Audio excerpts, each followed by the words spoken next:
Hey everyone, Mitchell here. Before we start the show, a huge thank you to the Walton Family Foundation. Thanks for the continued support this season. Hey everyone, welcome back to the Fieldwork Podcast. My name is Mitchell Hora, farmer from Iowa. This is the bonus episode wrapping up season 4. Previously, we had a episode where we offered some of the highlights from the trip that myself, Todd, and Johnny Vince Evans, we went out to Ohio. We had a conversation with Dave Brandt, Rick Clark, Ray Archuleta, Loran Steinlage. And in that episode, we had just some of the highlights. And Zach and Tara and myself were able to talk about it. But as I was listening back on it, and as we were thinking, how do we want to share this message? I was like, there's such great content in the whole thing that we need to give everybody the whole enchilada. It's more than 2 hours long, almost 3 hours long, but there is some great content in here. I really enjoyed listening back to the whole thing myself. So sit back, dig in, split it up, or if you're on a long drive or a long ride in the tractor getting work done, I hope you enjoy this extra bonus episode. All right, everyone. Good evening. Everyone's coming into the chat room here. Oh, this is going to be a blast, folks. The power that's in this room tonight is unbelievable. Unbelievable. So tonight we are coming live from Carroll, Ohio, the infamous address of the Godfather, Dave Brandt. This is going to be good, folks. We've got Ray Archuleta with us. We've got Mitchell Hora. We've got Loran Steinlage. Myself and Dave, and who knows, there may be some people even coming in from the side here. We don't know. Yep. This is great. This is going to be awesome. Giddy up. Let's go. Let's go. Giddy up. Dave, first of all, how are you this evening? Really good. Excited about what's going on. Excited to be on this broadcast and talking to my grandchildren that has been to the farm and has taken regenerative ag farther than I ever realized it could go. So I appreciate that, guys, all of you around the table. Well, thank you. No. Thank you. Now, Dave, as like every other guest that's on this show, we never talked before. We don't know what question. You don't know what we're going to talk about here. I do have my first opening question is, what is on Dave Brandt's mind right now? Well, we're having a field day tomorrow. We got 225 signed up, and tomorrow when they come to our farm, they're going to really see how we can regenerate the soil, because we're going to look at soil cores that we pulled 9 years ago on April the 8th, 9 years ago, and compare them to the cores that was pulled yesterday. So that's exciting to me to see the changes in our soils in a relatively short period of time, as far as I'm concerned. When you think about 9 years, I was told it takes 500 years to put a 1% organic matter in the soil. And, we've been adding halves and 1% for the last 6 and 7 years right along. Yeah. So Dave, what do you think? Give us the hierarchy of why that's happened. What have you done? Well, I really think, we've been real cautious about what we're doing. We've eliminated tillage. Oh. We've changed to more diversity. We have a lot more, we have corn, beans, and wheat. So we have a nice rotation there. And we have the opportunity then in those periods that we can have rye after corn to go to beans. Of course, the bean ground automatically goes to wheat. And then in the wheat, we get this 10 or 6 or 8 way cover crop, whichever the field needs. So wait a minute. Whoa, wait a minute. You're not double cropping soybeans behind your wheat? Well, not really, because I think, we get 20 to 30 bushel double crop beans. And, when it was $8, that's $240. Yeah. And you got 100 in them, so you got 100 left.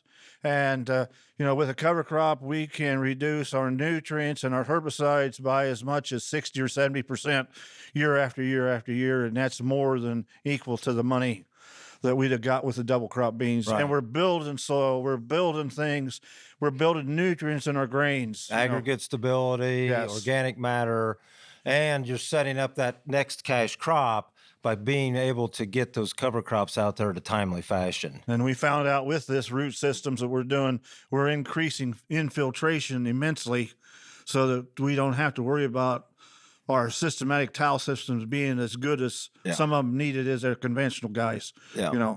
Yeah, totally agree. So when you say diversity, What do you mean? What do you mean by that? Well, diversity to me is looking at what you're doing presently, and if you happen to be a corn bean farmer, what could you do to make more diverse? Well, to me, you could put rye behind the corn, and learn how to grow that because it's green. It's takes a little more management. You reduce the tillage, so we're not having the erosion factors that we have when you do straight tillage, and if we can cut this erosion down, I think is what we're really after, because erosion is taking the nutrients from the soil.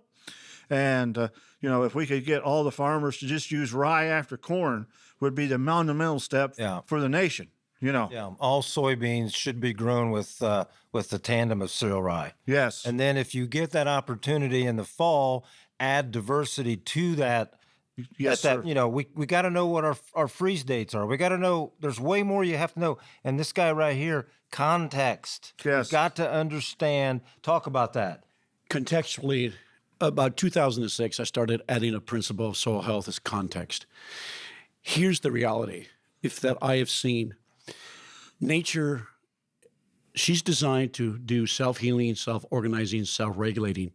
The issue is the human mind, is how we interpret the natural system. When I got out of college, I looked at natural system like a machine, but it wasn't alive. And coming back to Dave's point about diversity, look, when we talk about diversity, what are we talking about? We're talking about diversity of life, of insects, of plants, of animals, all these creatures interfacing. And the reason I came up with the concept of context, the goal was always to emulate nature. Those cover crops look like those prairies. Yes. And we're talking about the architecture, the patterns, the principles. Where did we pick up the principles? From nature itself. The reason context, look, if you don't understand your context, that this planet, that farm, that ranch came from the earth. Yep. It came from that prairie. It came from that forest. They work the same way. So context, it's the way we interpret the world. So context became very, very important because as a government employee, I started realizing that when we communicate science, we act like we're talking to machines. We don't understand. We have to understand the human's emotional context, their cultural, their social, their spiritual context, their ecological context, their economic context. Context. Yeah. And that's why it's so critical to keep that in place. And when you're talking about natural ecosystems. Right. Yeah. Right. So you talk about context, look around this table. Yeah. We got two of the biggest guys in the room sitting side by side, and all the little skinny guys is on the other side. That's really context. We were worried the room was going to tip over. well, but we all agree that the four main principles of soil health exist everywhere in the world. Yes. The first four. Then context is what you just explained. And then if it fits your equation, it's not for everybody and it's not mandatory, but livestock are helpful in becoming very efficient at building soil health. I think a lot of misunderstanding globally from environmental groups and that. Look, this planet cannot function without animals. We cannot restore the land without grazing animals. They were here in design and being part of the context. And I think people forget that. And I'm with you guys. Look, bringing grazing animals into a cropping system is a total different skill set you have to learn. And for me personally, I pushed animals way too hard on crop people that weren't ready. Mm-hmm. I've learned as a grazer, it takes years just to learn the elegance and understanding of a grazing system before you bring it into a cropping system. Well, Ray, let's use that same thinking process on someone coming from mass destruction of tillage into this world. We have to go slow. Yes. We cannot offend them. We're not putting down the way they're farming. That's not what this is about. We are trying to help them understand how to add a couple more features to their current operation and move toward this. Now, Dave, the one thing I want to ask you next is how many years have you been no-tilling? We started in our first no-till field was in 1969, and we were 100% no-till in 71. Now, Dave, I was born in 1964. I'm a 69 model. 61. Mitch. 1994. Yeah. Not quite. So you see the diversity we have around this table. But, I really like what Rick says. We have to take our producers. We're not trying to tell the conventional farmer he's been totally wrong. Right. We have to take them. We have to nurture them. We have to let them understand what they can accomplish, I think, in the right ways, and get them used to seeing what's going on and showing them that there is a return on their investment. Right. And what we have to train them is that the management skills are entirely different than when you farm conventional. So, guys are spending 12 to 15 hours on the tractor seat doing tillage. We spend 12 or 16 hours a day with a shovel, looking to plants, looking at what's out there, and identifying our beneficial insects and learning how to reduce those inputs so the beneficials will stay there. That's right. That's right. Yeah. Dave brought it up there. The return on investment thing, it comes up an awful lot. And I think, the replicated data and that comes up at us when we're out speaking, how often. Right. I can't remember if it was earlier on your podcast or the no-till conference or what it was this winter, but I was like, how long has Rick Clark been farming? How long has Dave Brandt been farming? How many years have I been at it? I mean, I don't think either one of us are on the food line, contrary to rumors. I mean, I heard that I'm going to the food shelf here, but I'm not. But I don't even know where that's at. But you have to stop and think. Here's your replicated data. Yes. I mean, the longevity some of us have been at it now. If it was going to truly falter and fail, we should have seen it by now. Right. I think there was a question asked about 10-inch corn into alfalfa. I apologize. I do not see who the questions are coming from. Let's talk about that. We, on our farm in West Central Indiana, we are on 20-inch row spacing with the corn planter. And we also do soybeans on 20s, and we do some drilled soybeans on 7.5 inch. On the corn, what we tried to do, I'm assuming you're talking about an experiment we tried last year. And I think I messed this up because I didn't think about this correctly enough. I want density. That's why I wanted to go with 10-inch, but I failed to think about density within the row. So what I did was I took the population of what we plant on 20-inch, which is 40,000, and I cut it in half and planted a 10-inch pass, a pass at 20,000 set over 10 inches and another pass at 20. That's where my fallacy was, because the weed control within the row was horrible because the plants were about 10 inches apart. Right. I had them 10 inches apart left to right, but within the row, I failed. Mm-hmm. And it also failed. The experiment failed. Now, the reason why I was thinking about this is because I have a 70-30 rule that 70% of the weed suppression is going to come from the cover crop and the other 30% is going to come from the cash crop canopy. And that's why I wanted to get corn to canopy as quick as we could. If I was going to do this again, which I probably will, I'm probably going to do something like 60 or 70,000 population and then cut that in half and have 10 inch at 35 next to it, another 10 inch at 35. And that might work. But it's all about trying to suppress these weeds, because in the system we're in, we've taken that easy button of chemistry away. Right. Now, I want to talk to Loran a little bit about this relay. I love these relay beans, because explain where you are in the world. You're just a few miles from Minnesota, and go ahead. I'm in the far northeast corner of Iowa. When you talk to relay crop, what we're doing is we plant a cereal crop in the fall, and then we come back in the spring and plant a soybean in there. But conversation I was having on the way over here, that's kind of where we're at today. What I'm really looking forward to is we're actually getting some of the commodity organizations' attention now, and they want to help start what crops can we do next. Well, and then the other thing that just happened, the RMA relaxed the rules, right? Yes, relay cropping and all that is eligible for crop insurance now. I mean, I personally am not going to pursue the I mean, we've self-insured this many years. It's just like, but I know a lot of the data that went into that whole deal. That's kind of part of that multi-cropping Iowa that you met at our place last year. There's 200 farmers all working together to provide the data to help understand the system. And that's community. And That's the way we gain here. Yeah. And, what we're probably going to start working on now is we're going to try to start figuring out them other crops that we can bring into that system.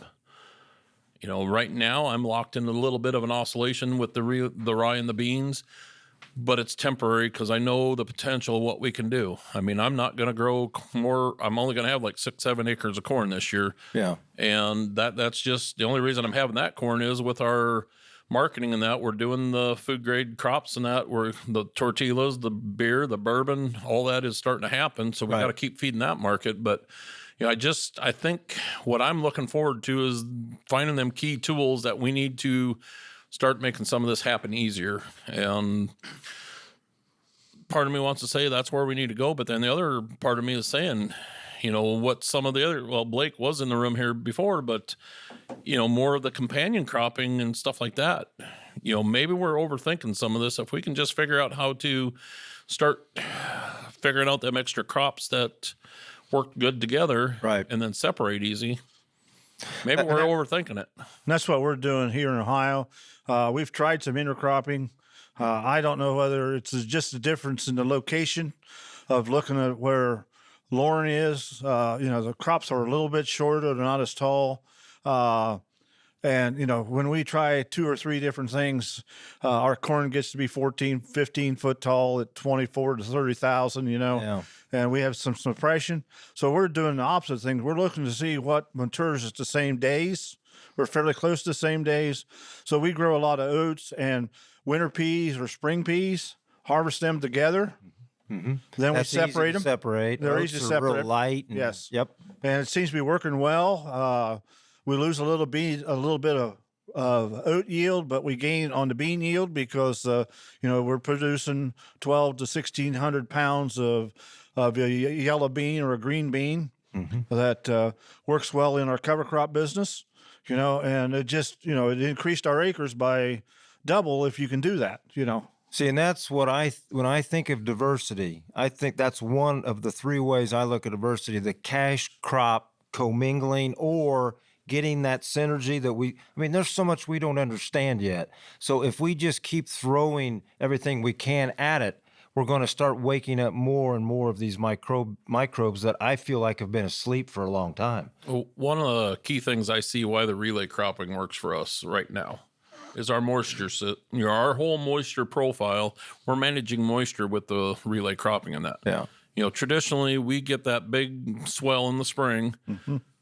We'll use that up with the cereal rye, and then we can pull our moisture levels down, get the soybean in there, and then we get that recharge that end of May, first part of June. So we're reloading the system right into the soybean. And, if we could survive this year, that's pretty optimistic. Yeah, that's 4 inches of moisture to actually grow that. That goes back to what Ray was talking about. You've got to have that soil health before you even start talking about any of this. Yeah. So no, but, we go for it. No, I was going to say now, Loran, you are doing relay, but you are leaving areas for your wheel traffic, right? Yeah, we're pretty intentional on what we're doing with the controlled traffic and all that. But probably the biggest thing that we're after is everything we're doing is for seed quality. Seed quality. And if we're just going for overall yield and grain, we can probably get by with less. But anytime we've seen driving over a crop, stuff like that, we notice the difference in maturity in that. Yeah. Well, that's all right if you're going for that average bushel yield. When you start playing with the malt barleys and stuff like that, a malter, all they care about is your germ score. Mm-hmm. And that's right down to the hour. A lot of them, they want to start talking germ score per hour. 99 percentile within 12 hours, you're good. Yeah. If you miss that, you're basically feed grade. So for me to compete in my area, something that doesn't get talked about very often out in these circles is the rent. Right now, if you want to rent ground in my area, you're going to be talking $400 an acre, and I've heard numbers up to 600 this year. Wow. You know, that's what it costs to play in my. I know it's Iowa, but come on. I'm not paying it, but Yeah. I mean, you know, there's guys willing to pay that Yeah. right now. And the scary statement, even with the fertilizer prices and all that we're going to talk about, they can cash flow right now. Now, Do I want to run that cash flow? no. Now, I'm going to get to Mitchell, you in a minute about your relay, but I want to go a little further here. So now, Loran, the way you're doing it, you've set your drill up to skip some rows in the fall. Yes. Okay. So now you're not limited by height of what your second crop's going to be, No. because you could do a wheat. Yes, And- we've done in the relay system. We've done cereal rye, winter wheat, spring malt barley, spring oats. And those are the last three you mentioned are shorter stature plants, so that you don't care what height your beans get to when that crop's mature. Well, that's where, you know, where Mitchell's at is great. That's where your average guy needs to start. Mm-hmm. I mean, what I usually try to help people understand is, number one, we've got to make them successful. Mm-hmm. A successful guy can afford to build into where we're at. Right. You know, none of this matters if you can't afford to do it. Right. And, you know, but when you really want to start honing in and doing the best you can on what the acres you have, Yep. Yep. the premiums is where the money is Yes. Right. at. I mean, you start producing a food grade malt barley crop, food grade soybeans, food grade buckwheat, and all that on 1 acre per year. So wait a minute now, Loran, you're starting to talk about quality here, not quantity. Correct. That it's not about yield. Yeah. It is not about yield. This is about building soil health, building human health, and your return on your investment. Yeah. Now, Mitchell, tell us a little bit about the way you relay crop. Yeah, so we're in Southeast Iowa, relatively small farm down there. We started relay crop in 2018, so it would have been like fall of 17, I think, going into 18 is when we got going on it. And our first thing was, hey, I was supposed to have 12.5 million acres of cover crop. Where's the seed going to come from? Because it was already going up, already the supply, it was short supply. We're like, well, heck, we better figure this out. We did wheat the first year, and it was drilled wheat in the fall, drilled beans into it, 7.5-inch spacings on both, and we had the issue with the height issues. So we left a lot of wheat in the field. It regrew. It regrew the next year too, regrew the next year after that. There's probably still some out there right now, which is fine. You had the issue It's that just- the beans in the beans spring were too tall. outgrew the wheat. Yeah, the before it beans got were getting mature. tall. So now we've been using cereal rye. This will be our 3rd year with that. So 4th year relay. And for me, it's, hey, guys, it's my cover crop. I'm just planting beans into it. Usually I'll terminate the beans when the rye starts dropping pollen. But hey, if it looks good, or if I'm not able to get it terminated because of the weather, like we had some last year, it was a little wet, couldn't get down the dirt road to go and spray the field. So we said, hey, leave it, harvest over the top of the beans. We've been doing that. We're not seeing any yield loss. But the big thing that I wanted to jump in on is that the thing we didn't realize going into this was that the year following the relay rye, I'm seeing an extra 60 units of organic nitrogen from our handy testing for my corn the following spring.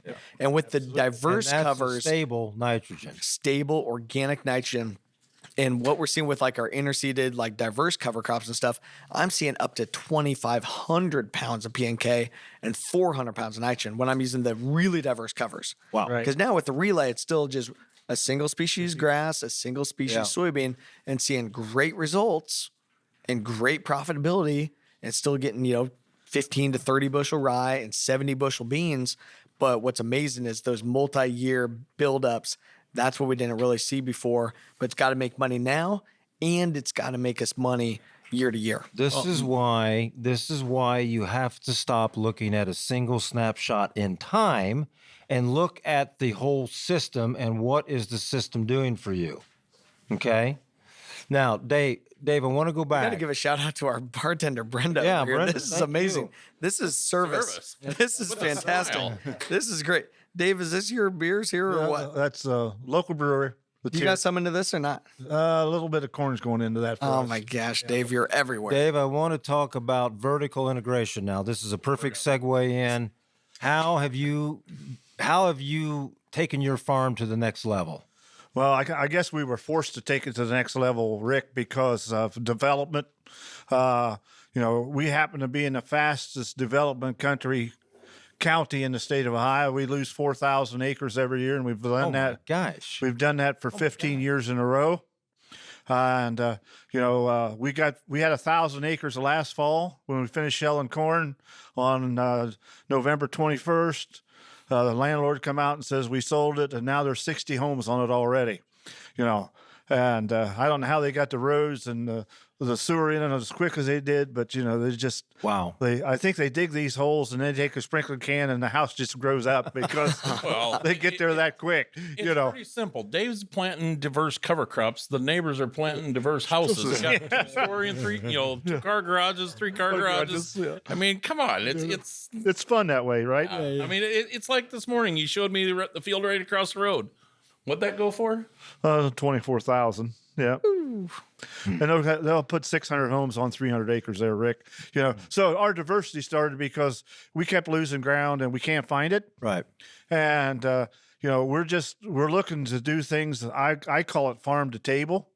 It really means a lot to our consumers that we show them what we do. We put our name on there. We're eventually going to have it's going to say regenerative farm certified eventually, and we can actually show them that our commodities have better amino acids and better protein, Higher nutrient density. higher nutrient density, and things are just working so much better because, instead of calling ADM and asking them or Cargill or Bungie what they're paying, we pick out a price, and, if our consumer don't like it, she goes somewhere else. But, when it says farm raised, we show them what we do. And, we're inspected by USDA. We're inspected by the federal government. So you've created your own brand. We've created our own brand. Yeah. Right.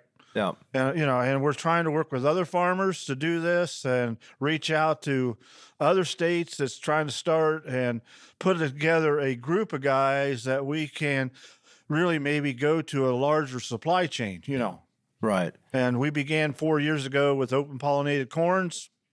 We're growing 3 varieties of them. We're growing 6 different varieties of wheat. And that's been a fun experience because each one of those wheats at harvest time takes I have a silver seeder, which works pretty well because you can blow a lot of stuff out of it, and it blows a lot of stuff on the ground. You're calm. Okay. Yeah. I got it. Okay. Just seeds it all in Seeds one. out, right. Well, a deer can do that too, but we got to try a little harder. Well, the rows are narrow with a deer. They don't throw it as far. Yeah. I had Tucker Mitchell's young apprentice there the other night, and I showed him one of our fields, and he's like, "Man, that's pretty nice and green." And I was like, "Yeah, we blew over about a half bushel an acre. It figures up to 4 seeds per square foot or whatever it was. That's pretty good. Yeah. But when you intentionally do that early, that 4 seeds per square foot becomes a very nice cover crop, Right. And that's some of the change in mindset. When we talk about mindset, that's what we got to start thinking. Well, that was the thing with like my wheat deal from before. Hey, shoot, yeah, we're gonna leave some, but that's fine. It's gonna fall back down. Who cares? Just seeding the cover on its own. But we got to remember now, for folks that are raising wheat that's going to go into a market that you're going to sell, you've got to be careful about your volunteer rye now. Yes, absolutely We right. have to be careful here. Right. So you got to think about now your rotation. We are probably not going to have wheat in a field that had soybeans, because the way we raise soybeans is we're letting that rye go to maturity. And some of those kernels are getting fertilized. Right. And then you're going to have a beautiful field of wheat next spring, and you're going to see something out there about 8 inches taller, and you're going to say, "What is that?" And your elevator man will tell you exactly what it is when he rejects every load. Right. So again, it matters on where's your end market. Our end market happens to be a dairy, so they don't care about that contamination. So away we go. And, if we do have that contamination, we have the ability to do it with a colored sorter, which is really, that's like buying 6 houses instead of 1. Yeah. But it's surprising. You can actually take that rye out of that wheat, or you can take the corn out of the beans or whatever. And this is a service that you also have for anyone that wants to bring you a truckload, right? Yes, sir. That's correct. Yeah. Yes. Yep. Yeah. So let's think about this relay again. And let's now go, instead of that wheat or that rye that Loran and Mitchell are doing, how about you put some kind of a 5-way species right there, Right. package right there, and then you bring it to your facility and separate those out. Right. And we can do that, but it's a cleaning process. You take the first species out you want, then you'll have 4 in that. Then it would probably end up being cleaned 3 or 4 times. Yeah. And then it goes to the colored sorter, and you pick the color of the kernel you want, and that thing will spit it out. It's not fast. Right. But there's some new ones coming out that's faster, but it takes 10 houses to buy one of them instead of just takes 3. a little money. Yeah, right, little money. I mean, that's I was on working with a couple kids from Stanford this past couple months there. They're Stanford engineers, so they want to show their wares, and they're like, Loran, we want to help on the relay cropping, and I'm like, where do you want to fit in? And they're like, oh, we think you need help planting and harvesting. I'm like, that's kind of where we got it figured out. Yeah. He's like, well, where do you see us fitting in? I'm like, the sorting, Yeah. the grain cleaning, stuff like that.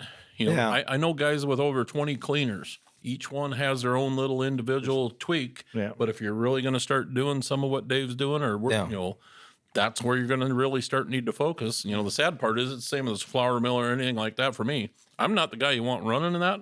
Yeah. Because my brain just don't function that long on the same thing. But, if we're really going to start expanding this project a little, that's what we need help on. Yeah.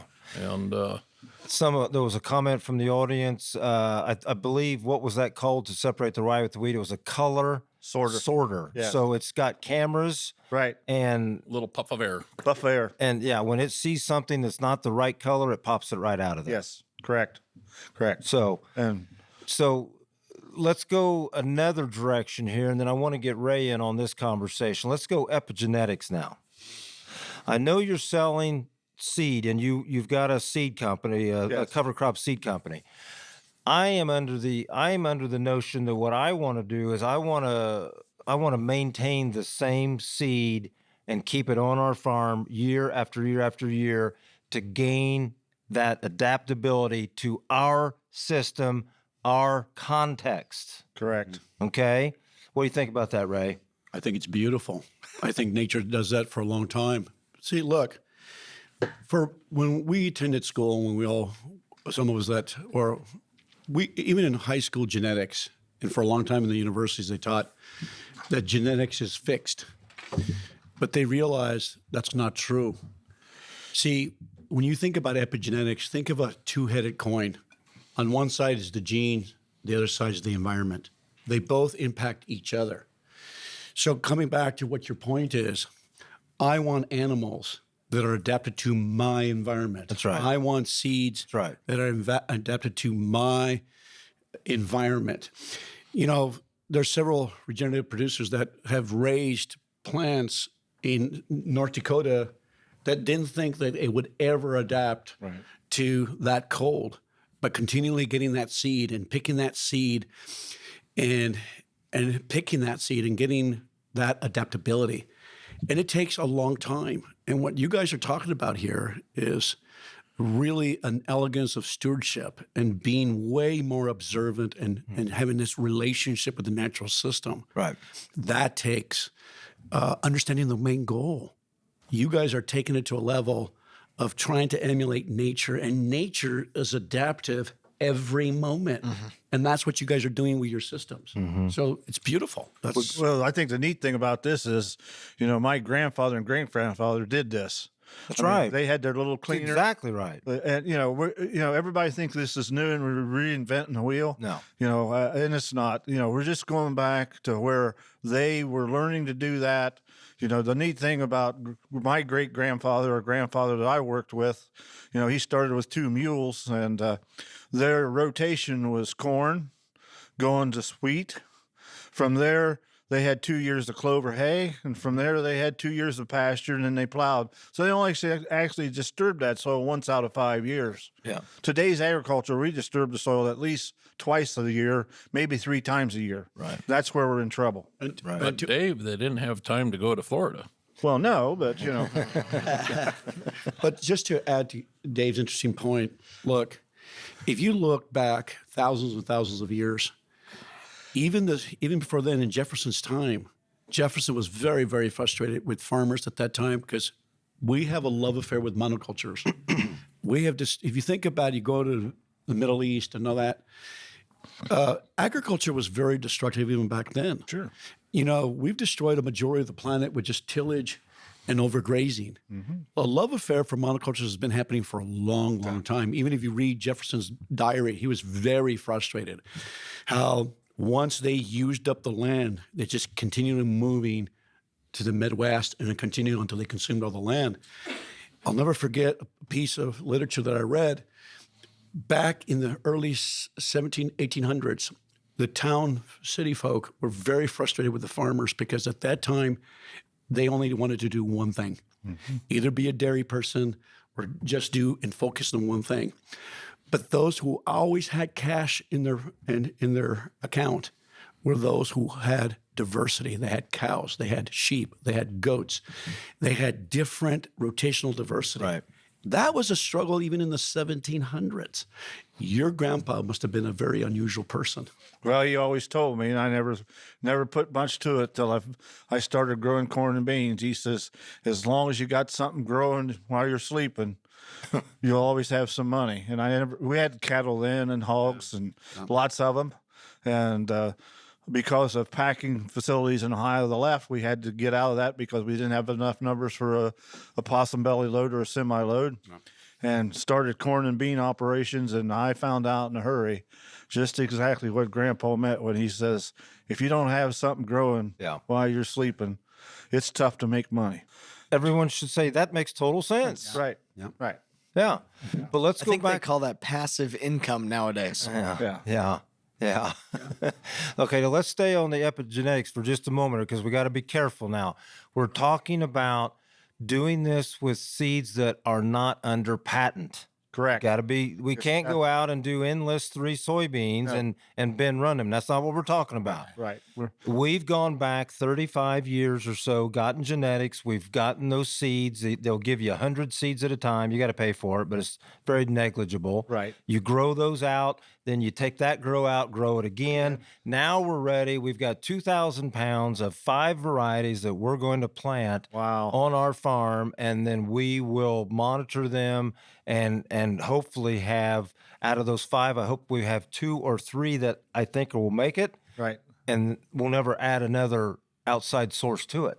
We got to figure out how to do that because Jay called the Washington State University and asked for artisan wheats that was grown in Ohio. Yeah. And they said, well, we have them. And, he was expecting this 50-pound bag of seed to come. Well, the same thing happened. It was in a little envelope. Oh, yeah. So he's got 100 seeds out here of 22 different varieties that was grown back in the 1800s in Ohio.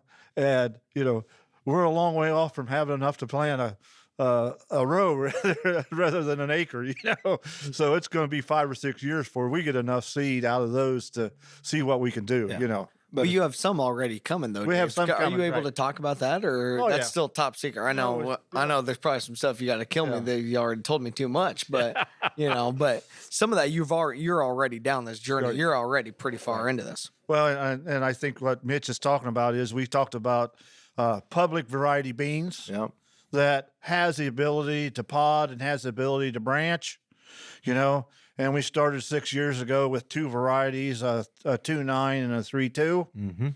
And we planted them and they made 42 bushel, which is not great to talk about, But the last fall they made 87 and they've been clean for 6 years.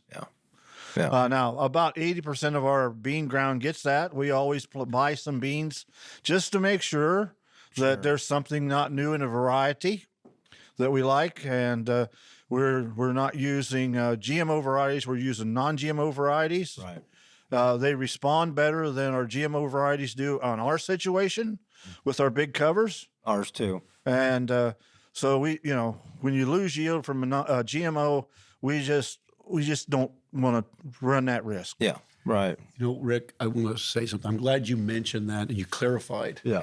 But I guess from my perspective, I've always wondered why as farmers, we put ourselves in a situation that we got caught up with this one term that I've seen has been very destructive through our agriculture. It's called yield. We used to store our own seed, and we had no dependence on anybody. But now we have been very dependent on seed companies, and it's all about money and control. But the farmers who have never lost that sense of stewardship that create and store their own seed, make their own seed. It took thought. And I think that's hurt us, and it's made us enslaved to the system. And so that's why I think, Rick, you had to say the statement you did, because we try to patent life. And the reality, farmers back then, they stored their own seed. They grew on, and they didn't have to go pay somebody $150 a bag. And we've lost that. But Ray, how do we go? Because we got the right group here. So let's dig deep on this, because we've been talking about this, that we got to get away from yield. We know that it's got to be profit. Yeah. It's got to be soil health. It's got to be resiliency. It's got to be long-term, protecting yourself, protecting your downside so you can get away from all the rest of the stuff. How do we get that to resonate more? Because it's definitely not getting there yet. Yeah. I think one of the things what I've found out, gentlemen, has been the biggest struggle as I go across the country. A lot of us, our schools, our universities, our grade schools teach the soil's not alive. It's the biggest struggle I see the producers. See, yes, they're caught up in the machine, they're caught up in yield. But the reality is a majority of our farmers do not believe and understand that the soil is a living system, just as alive as they are. When you get that paradigm shift, every one of us that are talking in this microphone, all of us went through that paradigm shift, completely changed our lives. We all went through that. Think about that a lot of people have been social conditioned in our community. When you guys started going down this regenerative path, how did people look at you? That you were insane. You're an idiot. Still are. And they still look at you that. But the whole point here is, guys, that is one of the biggest struggles that I see that producers have. They don't even understand that the soil is alive. Mm-hmm. That's a big issue. Well, I think the biggest problem is that, I know grandfather, and I was a young boy then, you take 70 years back, he'd clean his wheat, and I'd stand there, you'd shovel it in the top of the cleaner, falls through the cleaner, you shovel it out, put it in the bag, tie it, and then all of a sudden a company comes along and here your wheat comes in a bag. So we no longer have to clean it. We don't have to do that work. Right. We get lazy. Yeah. In the 70s and 80s, I could tell you every herbicide that was made. I could tell you every chemical name of that herbicide. I knew how long the residual was. Then all of a sudden, here comes Monsanto, and we come up with a Roundup product, and guess what? Only got to know one thing. Yeah. Roundup, it'll work. Yeah. So we tend to get lazy. Maybe we want it easier. Mm-hmm. We want it maybe as easy as the guy that goes to work from 8 o'clock in the morning until 3 in the afternoon. He drives home and gets to prop his feet up. Yeah. And I think that's what's really hurt a lot of things that we do, because, as you move to regenerative, whether it's with livestock or without livestock, you can still get there. Mm-hmm. But you have to learn to walk and manage and understand the context. There you go, Ray. He says, I remembered that word. Yeah. The context of what you're trying to do. Because if, you can do cover crops and you can plan into it, but if you go to Florida and you try to come back in September to harvest, there won't be anything there. Mm-hmm. And then they get discouraged. And I want to add to what David was saying. Look, let's face it, farming and ranching is one of the most difficult jobs on the planet. You're dealing with an elegant system that changes every second, every minute. Farming and ranching is difficult. It really is, because you're dealing with dynamics that change. The weather changes every minute. Mm-hmm. So I think sometimes farming and ranching has been looked as something that wasn't difficult. It was the lower type of people that went and farmed and ranched and stayed. But really, the most brilliant, to do what you guys do logistically and what you carry out on a regular basis, is mind-boggling. Engineering's easy, guys. It's fixed. But farming and ranching changes all the time. Right. It's hard. One of the things I think has been missing in the whole conversation here yet is we keep talking about how the farmers themselves have been removed from the conversation, and we are gradually drifting away from making decisions. Well, what about our end consumers? Yeah. Yes. If it tells you any of the mindset that your average urban person has right now, I was in North Dakota this last week, and I probably saw some of the worst snert that I've ever seen. And I walked on stage there and I said, somebody's probably going to slap me today because I was flat out appalled as I drove into town here. And the one guy put his hand up and he said, yeah, but you don't know what was on the morning news this morning. The morning news program was thanking the farmers for the black dirt in the snow. In the snow. Because it actually helped mitigate the flood because the snow melted quicker. Yeah. So, hey, North Dakota's not going to flood this year because the snow all melted because of the start. You got to look at the bright side. I don't know. That's the part that's missing in some of these conversations. And, that's been a big push I've been on lately. How do we connect with that consumer? Say, hey, we're out here. We're trying to do good. Everybody tells us what we're doing. Dave, have you got paid for nutrient density yet? Not yet. No. I mean, we've tested for it. We've got it. But we've got to get to the end consumer to understand what it actually means. I see a lot of younger people, the 40s to younger, that's concerned to how their food is processed, where it's coming from. Mm-hmm. And there's a whole lot of interest now in learning how their food is coming from the farm. Mm-hmm. And that's why we really like to do the farm to table thing, because, we can actually have them come to the farm. We show them what's going on, We're not afraid to show them the stuff. I mean, let them see how big that combine is, or let them see how we process the corn to meal. And it's clean, it's healthy, And, when we do that, and it's interesting that, we had one lady that bought some from us for cornmeal, and she called us up 3 days later, and she says, I bought some from the grocery store, and I used yours. And she says, I couldn't even eat the stuff I got from the grocery store. And I wasn't condemning the grocery store. I just said, well, we have nutrient dense grains and they're heavier. They're more moist. There's more things in it that makes the cooking a lot easier. I think Loran brings such a good point. Look, we don't only have disconnectedness from the farmer and the land, but we have people that are disconnected from their food and the land. There's disconnectedness everywhere. Look, until I became part of this regenerative movement, I looked at food as just food. You think about it, no better than a CAFO. You feed the animals until they just get their energy, feed them, and that's it. Until we get to a point that we understand that food is our medicine. We have to look at that. When you go to Europe and you go to Italy and those type of countries, they sit down as a family and they eat. To them, food is important. I'll never forget this one statement about how we should look at food. He said, food, your meal as your family, if you bring and invite your family members that you do not like, in fact, you can't even stand to look at them. But if the food is so good and so nutritious, you might even forgive them. Mm-hmm. We don't really appreciate how much work it took to get it to the table. Yeah. And respect it and appreciate it. Right.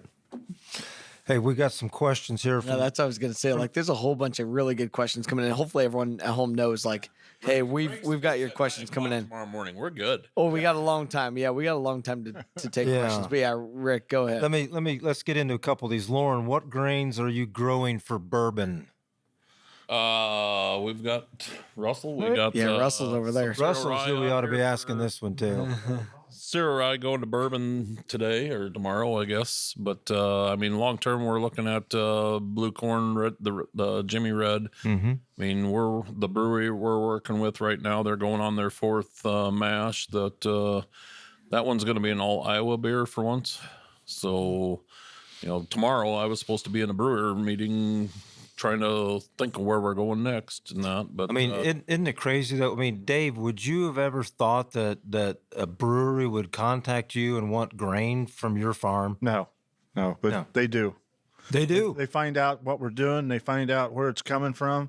And the little brewery we're working on has put our logo on their cans and bottles, and it's just Isn't that kind of cool? I mean, That's Dave, kinda think cool. think what you've accomplished here in all these years of being the godfather of regenerative farming, and it's all starting to fall into place. I think it is. Yes. Now, it might not be happening fast enough. I agree with Mitchell. right.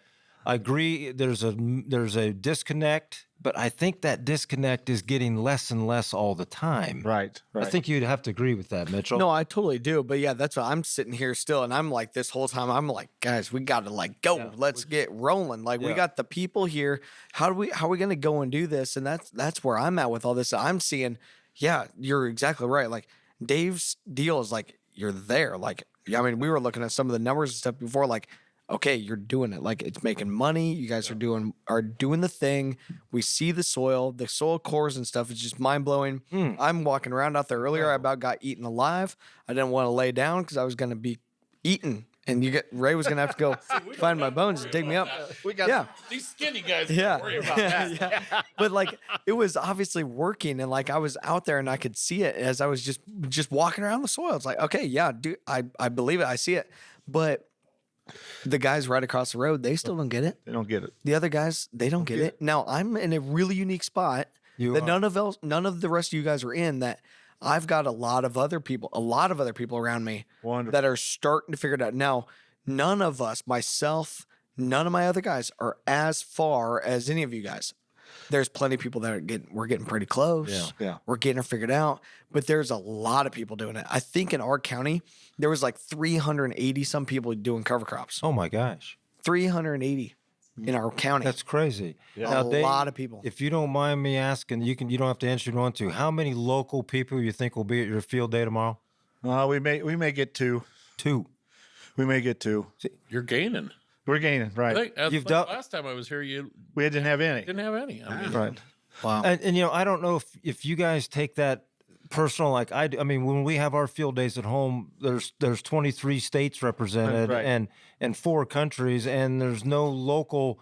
And I'm like, I'm being a horrible ambassador to my local community. What is wrong? But that's what I'm saying. Like on ours, so we'll have our field day in June 6th, and we typically get around 25% of the people are local. I'll probably have 75 to 100 people out of the 400. We need local. to model that. Yeah. Sell it. But I think it's because it's not just me that's out there pushing it. It's a lot of other people that are really pushing it too, that there's a good core circle. We got the circle here, but we've got a local circle that we've been able to really work together off of. And that's the whole thing with all this stuff is there's such a big opportunity here, and there's very few people that really understand it like we do here. And I'm learning a lot. And that's why I've just been sitting here, like taking it in. That's my deal here. Like, I mean, that's what we were teeing this up. I'm like, okay, we got 3 National No-Till Innovators of the Year, and we got the soil health guy, and then we got me. And like Ray the soil guy. I'm like, but it's okay. Building those local communities has been crucial. Yes. Getting those local people to get along and helping them to get going. But that was the question I was going to lead into here. And when Rick was telling us how we're going to do this thing, we were supposed to all have a question for Dave, and Rick, none of that happened, which I said earlier. We will. None of that's going to actually. We will. But but Mitch, you but- got something really important that you emphasized. Yeah.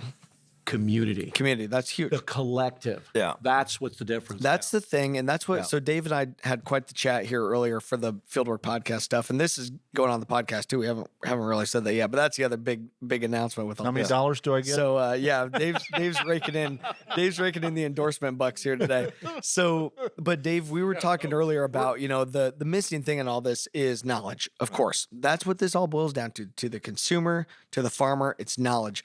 So how do we get them to start? And that was the question here. How do we tell the folks that are listening in, or the folks that are going to watch this later, how do we help them to get started? Baby step number 1. Well, I think in my point of view, as far as education, and I love education. We started Soil Health Academy, Ray and I and Gabe Brown, because we wanted to educate the farmer. Right. We did not want to give them subsidy money. We didn't want to do them anything. We just wanted them to know that there was a way to do it better. And I think I like these 250 people that's going to show up tomorrow, but I would personally rather go see 8 or 10 guys in a little backside one-on-one cafe and talk to them where we're at, show them what they can do, have them pick out somebody that wants to move forward as their spokesman, have them get together weekly, bi-weekly, tri-weekly, whatever they want to do. You know, maybe it's only 4 times a year, but to get together and see what's going on. That's how I learned. I mean, no one in the 60s was doing no-till. Yeah. No one in the 70s was doing no-till but David. Yeah. You know, but we had a company like Chevron come along, and they put together 6 or 8 of us in Ohio with a salesman, and he just traveled around, you know, and it'd be like he'd go to Loran's, and maybe Loran had a row cleaner. You know, he'd come to me next week, 2 or 3 weeks, and he said, you know, Loran had this row cleaner, and it really worked good, you know? Yeah. And that's how we learned, you know? And I'm not telling Dave guys crap to buy, before that he wasn't learning on YouTube or something. Like, what the heck? no YouTubes or nothing, you know? Follow Dave's channel. Yeah, follow Dave's channel. In the right? 70s, he didn't learn it all on YouTube. Yeah. I can't believe it. You know, and we got suckered in. You know, there's nothing wrong with iron. There's nothing wrong with all these new innovations. They have a point, and whoever designed them, it worked well for them, and so they built them. Mm-hmm. You know, I saw one that Yetter had. It's putting fertilizer or nitrogen on both sides. It's got double disc. It's got spike closing wheels. It's got a chain dragging behind it, you know. And, you know, if you want to spend that kind of money, and yeah, you better feel good about it. But I say if you're going to do it, just put it on one row and see how it's going to work. Yeah. You know? Yeah. And I've had my gleaner or my white dealership call me, and he says, David, this guy wants to spend $68,000 for attachments. What do you think? And I says, give me his phone number because I'll tell him he can cut that in half. Yeah. Yeah. But, you know, he's read all the information, and it says, you know, we buy all this iron and put it on there. It's going to make it better. It don't make it any better. It still takes the management. And that's why we have to have these schools to teach them what to look for, you know. Well, and the big carrying on the equipment and stuff like that, the biggest thing I see people struggle with, they all see where we're at today. Yes. They want to duplicate what we've done. And do it in one day. And do it one day, and I can guarantee you the guys that are going to fail are the ones that go write the big check the second day. Yeah. You know, too many of them miss that little thing where you've got to take a little what Dave does, a little what Loran does, a little what Rick does, and bring it home to your farm. That's right. I mean, That's exactly I right. guarantee you, if, you know, it goes back to the early days when I started going out on the road, you know, one guy's like, why do you tell everybody what you do? I can tell you everything I'm going to do. Right. I guarantee it's going to fail. Mm-hmm. It's having that knowledge base in your mindset that when Mother Nature throws you that little curveball, Right. I don't have to waste the time to call Dave because I've already talked to him about it. Yeah, or I've already talked to Rick about it. You know, you got to build that knowledge base in your mindset so that spur of the moment decision, it's just automatic. Yeah. And we have to remember that nobody has all the answers here. No. Nobody. Guess what all of you have in common? You're committed and you don't give up. That's my addition to the principles. If I could add one is number 7 is commitment. Right. And I would almost say we need to bump that one to the first one. Yeah. Yeah. Because So- that kind of shows everyone in their context. I mean, are you going to commit to each principle? Yeah. It's not just one. Right. All of you. So that was my takeaway. We did this big, you know, I always get why is Washington County, and that's my answer is that all these guys say, oh, that soil health thing or those cover crops, well, that won't work here. And the thing that the guys in Washington County did, they said, nope, we got to find a better way. And we're going to make it work here. They were committed and they were able to learn from each other. Here's the equipment guy. Here's the seed guy. Here's the soils guy. And we're going to make it work here. Then they were committed, but they were committed as a group. Right. And that's why there's the community there, that it was the community committing together. I think that's, huge. And because it takes a little bit of time, but I'm amazed. My number one thing that I've learned in my super short career of doing this is I'm amazed at how quickly you can improve soil health if you know what you're looking for, Yes. if you know how to do it. And your stuff, we're going to show 9 years of change. Like, geez, going from like nothing to where it's at now. Dave, but that's what I'm amazed about is we can do it really quickly. You can see gains quickly, but you got to be patient. You got to be committed. It might not make a pile of money in year number one. You might not see all these crazy changes in year number one, but you can get there really quickly if you're committed. Well, and we've got to we've got to go slow and easy too. We cannot jeopardize the farm here. No. You've got to carve out a few acres off to the side here and take pieces like Loran said, take not only from this conversation, but the networking and the power of a conference is unbelievable. Yes. You know, think of the folks who you've touched. Right. And same with you, Ray. And then it just splinters off. It just splinters and goes. And I really think, I've been to a couple of meetings and have some fun with guys, and I like to tell them to start slow, but you're really committed when you go from David's field day and you go home and sell all your tillage tools and big tractors. You're committed. You're committed. And you're going to make it work. That's exactly what we did. If you want to eliminate the desire to do tillage, sell all your equipment. Right. But that's a tough cookie for these guys that's doing tillage to understand. It is. And then I'll also say, Dave, that then this helps quiet down the people who say, how am I going to afford to do this? You now take that money from that sold machinery and apply it back into the first 1 or 2 or 3 years that you need to really get this system rolling. I mean, I know, Ray, we can see change in a season, but I'm talking about that comfort zone of that person and the massive change they've got to go through. Because they're coming out of a mass destruction system, and now we're asking them to totally eliminate tillage. That's hard. I think one thing we need to realize too, let's be honest, all of us went through social conditioning. Yeah. All of us were indoctrinated in our schools, our churches, our community. We were all socially conditioned that this is the way agriculture. I want to share something with you. After 8 years of university and went to school, I had never understood the goal. There's nothing more frustrating in life to know not what the goal is. It took me half my career to finally realize what the goal is. Well, that's after you come to our farm, right? Exactly. Well, and the goal is really, guys, a lot of times we still lose sight because humans love tools and process. The goal is really simple. How do you emulate nature? How does your farm and ranch emulate that incredible design? I never understood that.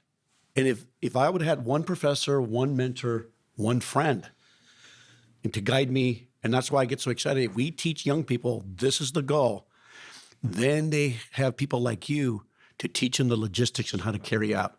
One of the biggest struggle I see is the strategy is pretty simple. Logistics is everything. And you guys are champions in logistics. You've been doing this for a long time. Let me tell people what the difference between strategy and logistics is. I never understood this. Strategy is seeing the principles, the design, the goal. Logistics is like this. If you fighting a battle, if you do not get bullets and toilet paper to the man, you still lose the war.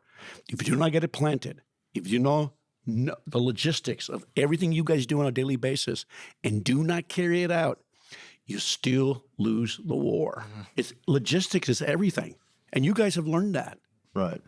And it's hard. Well, I think another thing that we have to contend with going from conventional farmers to no-till, the soil is brown, so the plant comes up, it's dark green, it looks really nice. Yeah. When you're working with covers, it's kind of ugly. If you want to get the gist, it's kind of pale yellow or something. The crop don't look as nice in those fields, and that's something, a mindset. Farmers are proud of what they grow, and they like to show that off.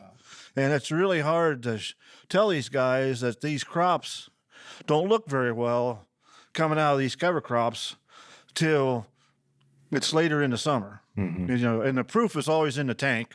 I don't care what you do. That's the yield part I like. The proof is in the tank. And when it does the same as the guy that's done a lot of conventional work and spent a lot of money, and we still have the same yields, or you have weeds that you can't kill now, whatever, yeah. And that's just there's a mindset there that I think is really difficult for guys to overcome till they can see the benefit of what we're trying to do. What we're saying is very simple. If you work with nature, she pays the tab. Yeah. If you work against it, you pay the tab. Right. Yeah. More costs, more inputs, soil gets more degraded. It's a pretty simple message. Well, I think there's a real simple way to make everybody understand how well we can do or how poorly we're treating the soils. It's just, everybody just gets a 6-inch PVC connector, drive it in the ground 3 inches deep, put an 8-ounce liter bottle of water on it, stand there. If it takes an hour for it to go down in the soil, you don't have very good infiltration. Mm-hmm. If it goes down in 10 minutes, you're pretty good. And I say, well, that's how we get carbon credits paid. You know, if the water goes in the soil, you got carbon. Right. You know, and if it's gone, it's like at our house, it's gone in 30 seconds, you know, give me the money. Yeah. Well, we've got another question here. Any tips on managing aphids or other insects in organic soybeans? I'll start with that one. It boils down to balance and stop killing all the beneficials that you need to maintain that balance.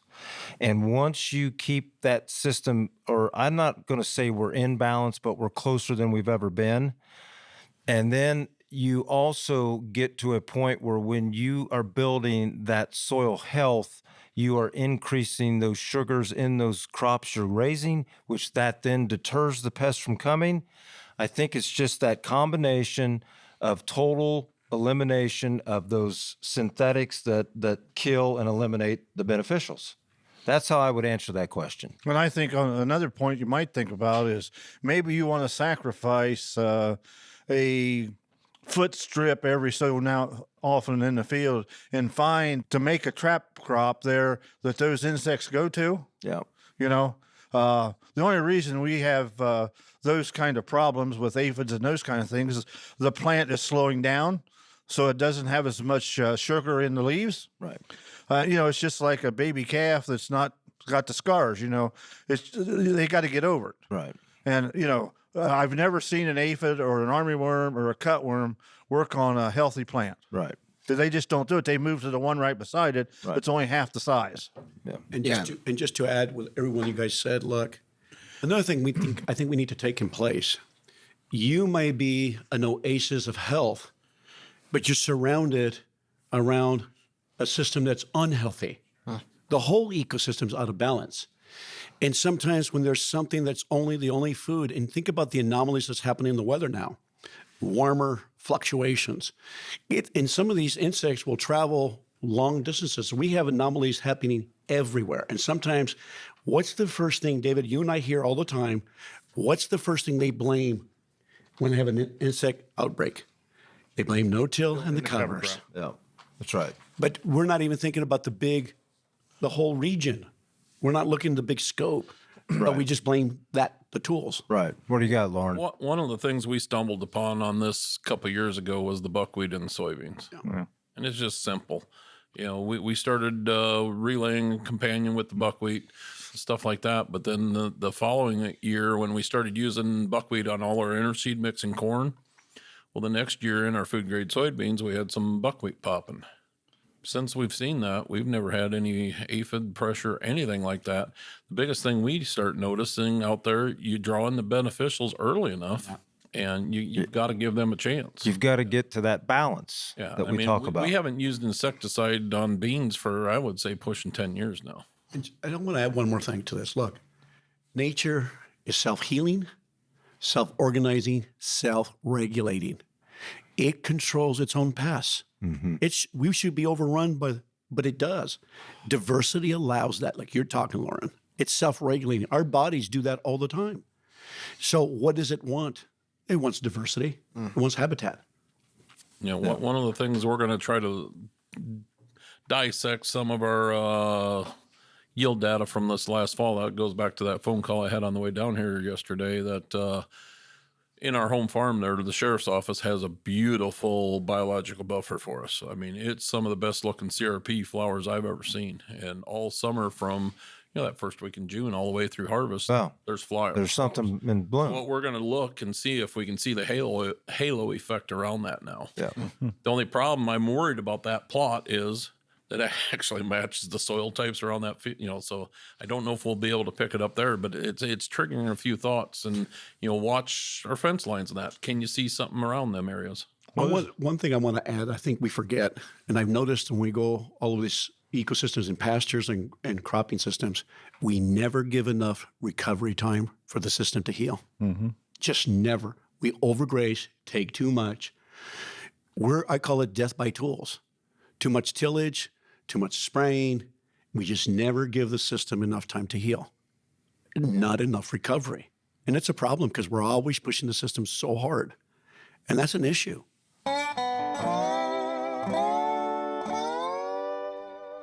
We'll be right back after this short break. Mitchell, got a question here for you. How often do the Washington County, Iowa producers gather to bounce ideas off each other? Do you actually have a gathering? Yeah, time? no, Paul, it's a good question. I've got the notes coming in from Rachel here too that's helping me and Rick gathering the question stuff. And in Washington County, so they used to have a really good extension guy that would host these field days and events, and they were getting together, a couple times a year. And then I think they called it a soil health at sunset or something like that was another thing that they used to put on. This would have been late 70s, early 80s, and the extension guy, they had a really good dedicated guy that obviously was working well past hours to put these deals on in the evenings, and he was dedicated and he really made it work. They don't have those anymore. So you mean it took a leader? It took a leader, right? So now, now there's a couple different farmers that, are hosting events, that are hosting field days. We're trying to do that. Now we've got the big soil health event that we're helping with in December. We're doing a field day every June. This will be, I think, our fourth field day or something like that. We brought in Ray in 2017, I think, was when we first brought you, Ray, and there was 200 people.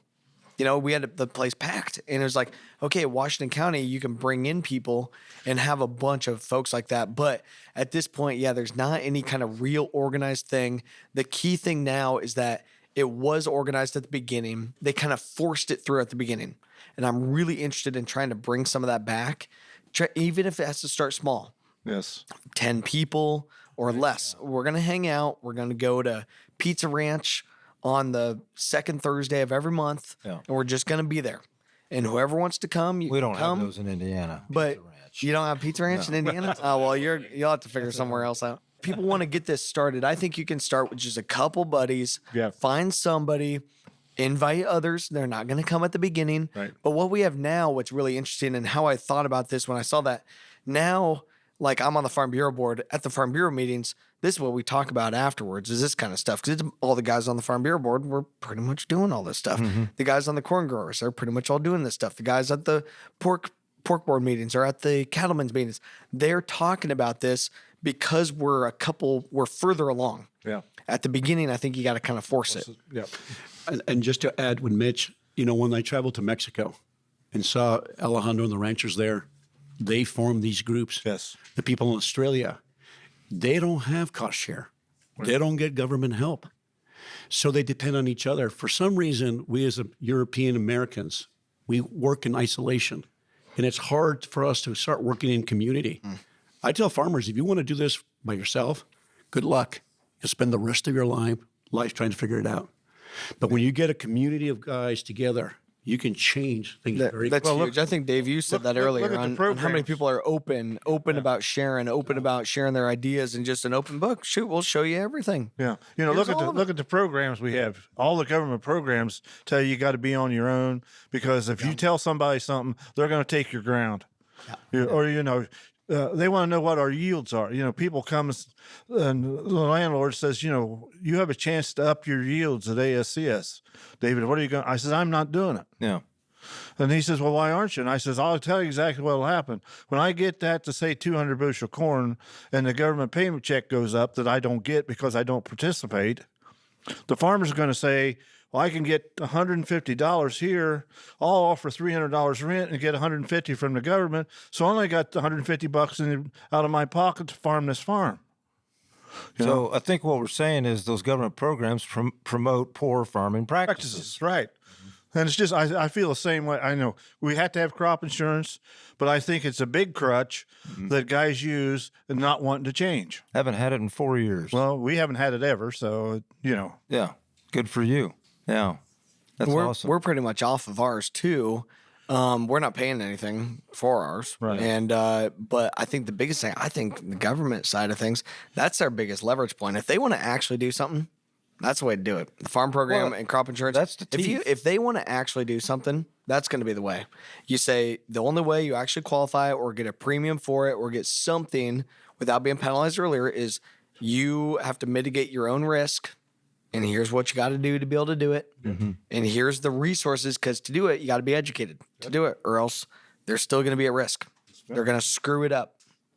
So I think that's huge. And that's their leverage point. If the government wanted to do something, that's the way to do it. I really think you got to screw it up to learn. 100%. I mean, we've probably had 1,000 failures and 6 successes. Yeah. But I learned from the failures. I never learned about the successes, you know. So that's been our thing. We've just tried so many things that didn't work like I thought it should, and we've changed. That's been a big takeaway for me out of this conversation already, is that, you know, I'm looking at this from a technology standpoint, we got to make this the easy button for a lot of farmers, and we got to kind of roll with it. We got to kind of make it, you know, hey, here's a program that works, and here's how do you implement. But you guys are really saying too, hey, you got to stumble, you got to fall, and you've got to have some failures to actually be able to get there, even though that is the number one thing that most people do not want. They do not want to have a setback. They don't want to have a failure. But I think it is that change of mindset that right now you have those failures all the time and they don't really realize it. And it's covered up because of some of these programs. And we're not looking at those failures as a learning opportunity. And that's what, Rick, you call it, you know, an outcome you didn't expect. Yeah, outcomes we didn't expect. But that's, I think, that change of mindset that, okay, we have to tell these growers, you got to stumble and you got to figure some things out. It's not a failure. You protect the downside, mitigate the risk, but you got to test and you got to learn to figure out what's going to work best for your farm. But see, this is where, you know, let's all go back to our own locations where we are in the world, and everyone's looking at us and they're just waiting for something to go wrong so they can talk about it. But yet when something goes wrong in their system, there's never anything talked about. So you've got to remember that people are watching. You've got to maintain thick skin, and you have to be committed. You have to stay committed.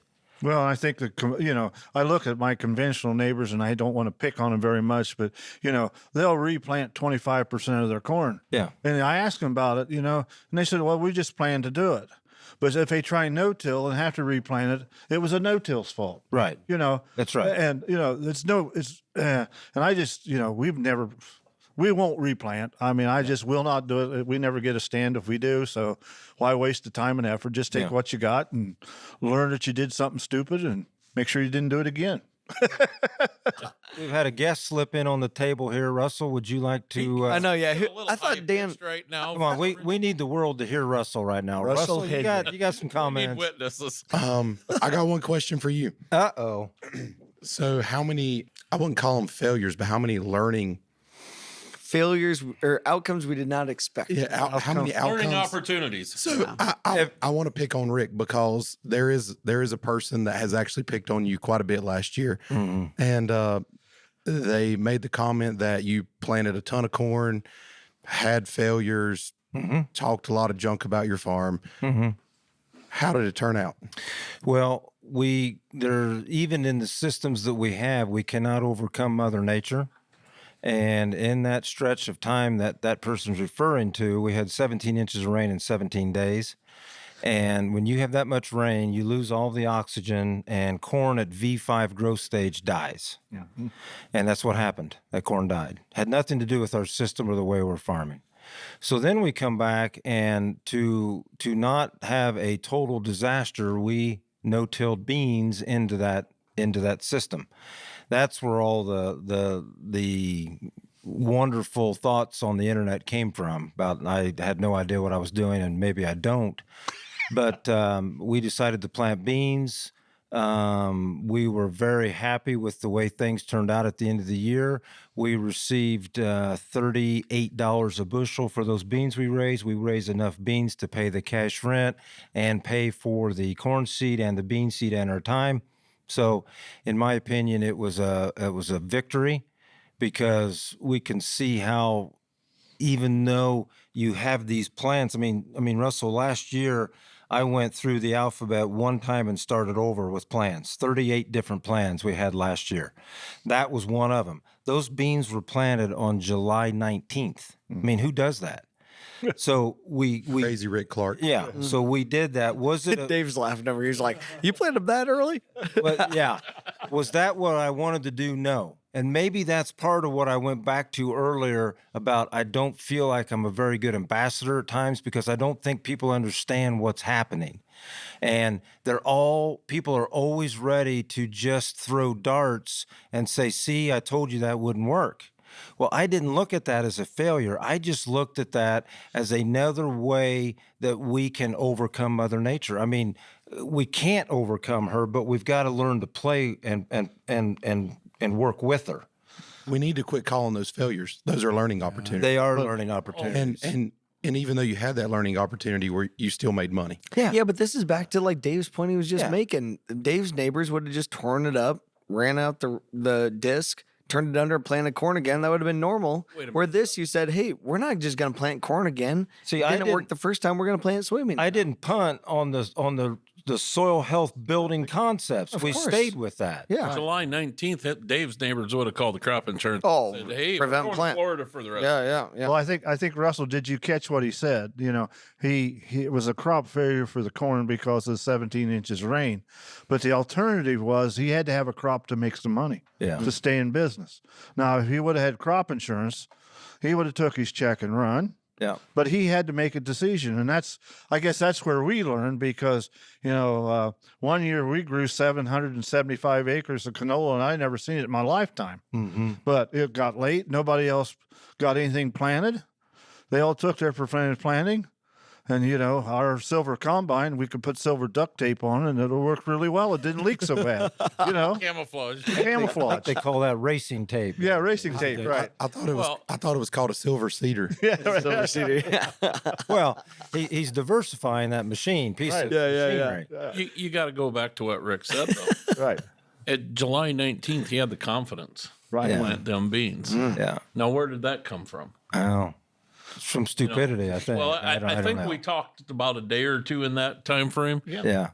He's made enough mistakes where he knew at worst case scenario he was going to get some benefit from them soybeans one way or another. Well, at that point, you were either, here's my cover crop cocktail that I'm going to go plant, or plant soybeans. And at the worst case scenario, it's nitrogen for next year. And now one it's of those, expensive nitrogen, but it's just Well, he expensive didn't as even have a commercial. chance to plant a cover crop. He No. really didn't have a chance because he didn't have the money to plant the cover But crop. out of one of those fields, though, I did leave it out Right. of the soybeans, and we focused on a cover crop Right. package. One thing I wanted to add, it's easy to criticize when you're in the bleachers, but when you're as a gladiator right in the middle of it, Let's see. I give credit. I mean, Rick's he's a gladiator.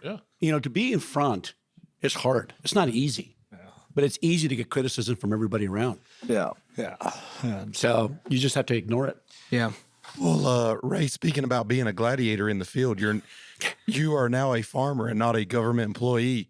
So Speaking of being a gladiator. let's talk about your sheep pastures for just a minute. Oh yeah, yeah. How does Ray Archuleta feel about herbicides still today? Here's what I feel, guys. When you sit there and you lose your butt from predators or weeds, whatever, when it comes down that you have to make the payment and you have to make the farm payment, There you go. it's a total different story. For years, I've talked about the science, Yeah. and I love the science. But at the end of the day, if you don't have skin in the game, I tell you what I've learned since I bought that farm? Humility. I can now tell you a little story Dave Brandt told me April 2017 when Ray announced that he was going on his own.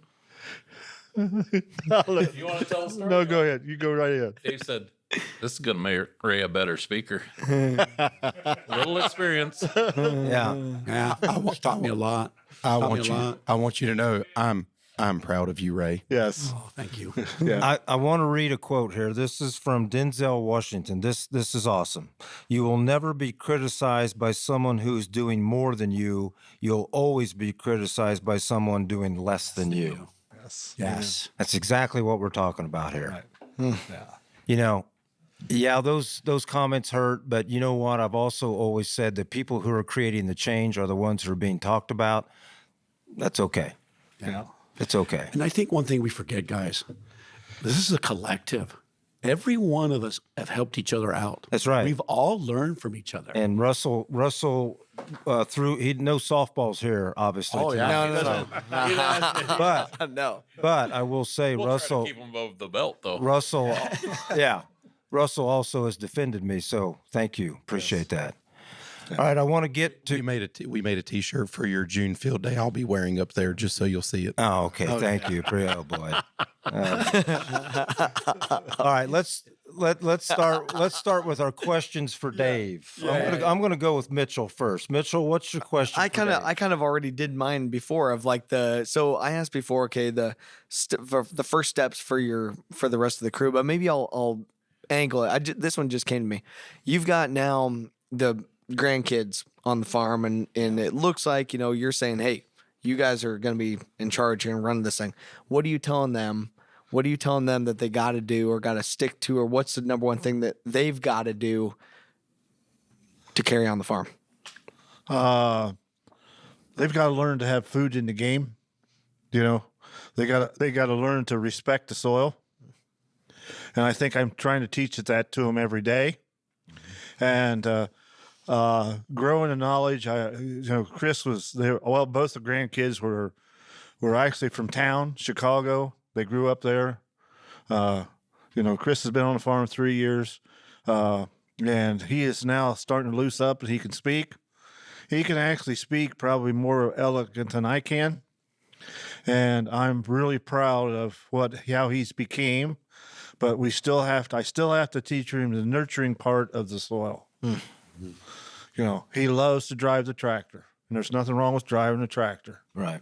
But he needs to understand he needs to get out, and I do kick his butt out of it every now and then, and look and see what he's doing, understanding the soil.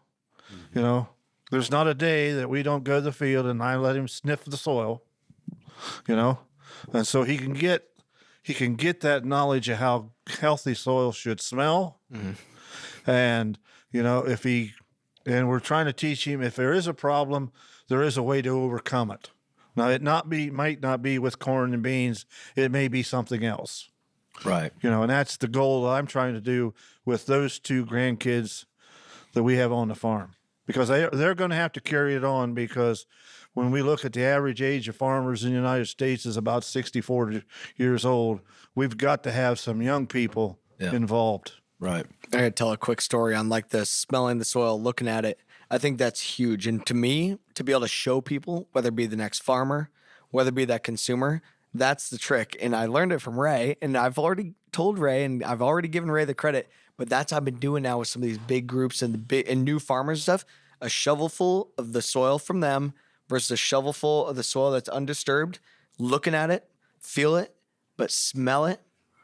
The light bulb that I've seen is amazing. And I learned it from Ray, and Solid had a field day, and it's like, wow, like that was huge. It's cost zero money, takes hardly any time, but that was amazing. That's what you're just saying, to show them and teach them.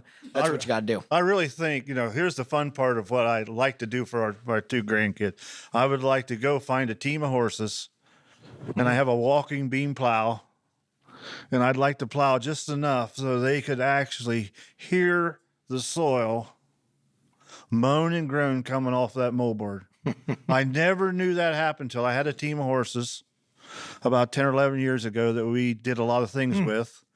But when you sit on that sulky plow and you're sitting right above it and you're tearing them alfalfa roots loose and they're snapping and crying, and you hear the soil coming off that moldboard and it's sparking, and there's no noise from the horses, just a few jingles of the chains. And I learned then that we didn't want to disturb the soil. Right. Wow, that's cool. That's awesome. Ray, what's your question for Dave? Dave, we've been around the block for quite a while, haven't we? And I've never seen anybody that has such a passion to communicate and share an education, to educate people. My question to you, David, as we've been teaching for many, many years, you yourself included, what do you think's been the most difficult thing to teach in the concepts that you talked, not only just to farmers and to ranchers, and because you have people from all over the world come to your place.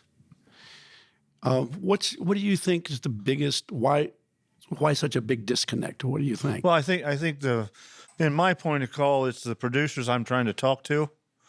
There's a large disconnect because they don't understand, and I did not understand till 30 years into no-till, that we have living organisms underneath the soil, because we were always taught you put it on the top, it rains it in, somehow the roots pick it up. We don't care how the roots pick it up, but we get a crop. And in the last 15 years or however long I've been working with you, and you give me those words that's 6 miles long that I can't pronounce.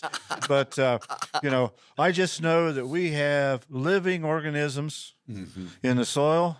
And, when I did a food grade sample and it cost me $500, you asked me to do, and we found out that we had 500,000 nematodes and bacterias and protozoas and all those other hard critters things, that's when the light bulb goes off. And I don't think the average production individual understands how soils actually function. Right. And I don't think the universities are even teaching our agronomists how soils function. Right.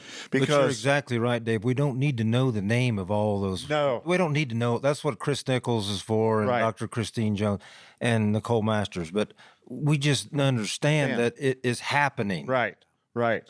And that's what really brought me into line to understand how to protect those, because as we do tillage, and it doesn't matter whether it's deep or shallow, you're going to destroy some of them. Yeah.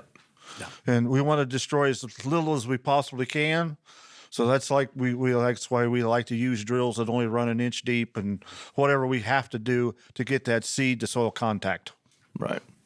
Great question, Loran. You've had a lot of impact on a lot of us. Well, thank you.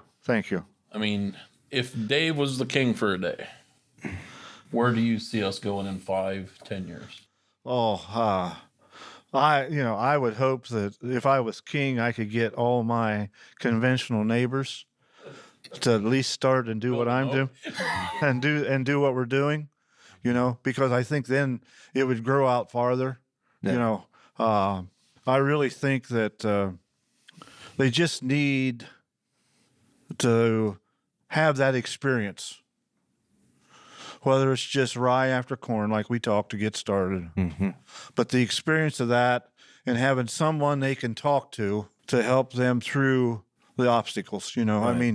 I mean, we all buy, Blake Vince buys Cadillacs because he's got money, and Archuleta has. Well, he's got Canadian. He's got loonies. A lot of loonies and toonies. A lot of loonies and toonies. And we're all stuck in that. We buy what we like. Right.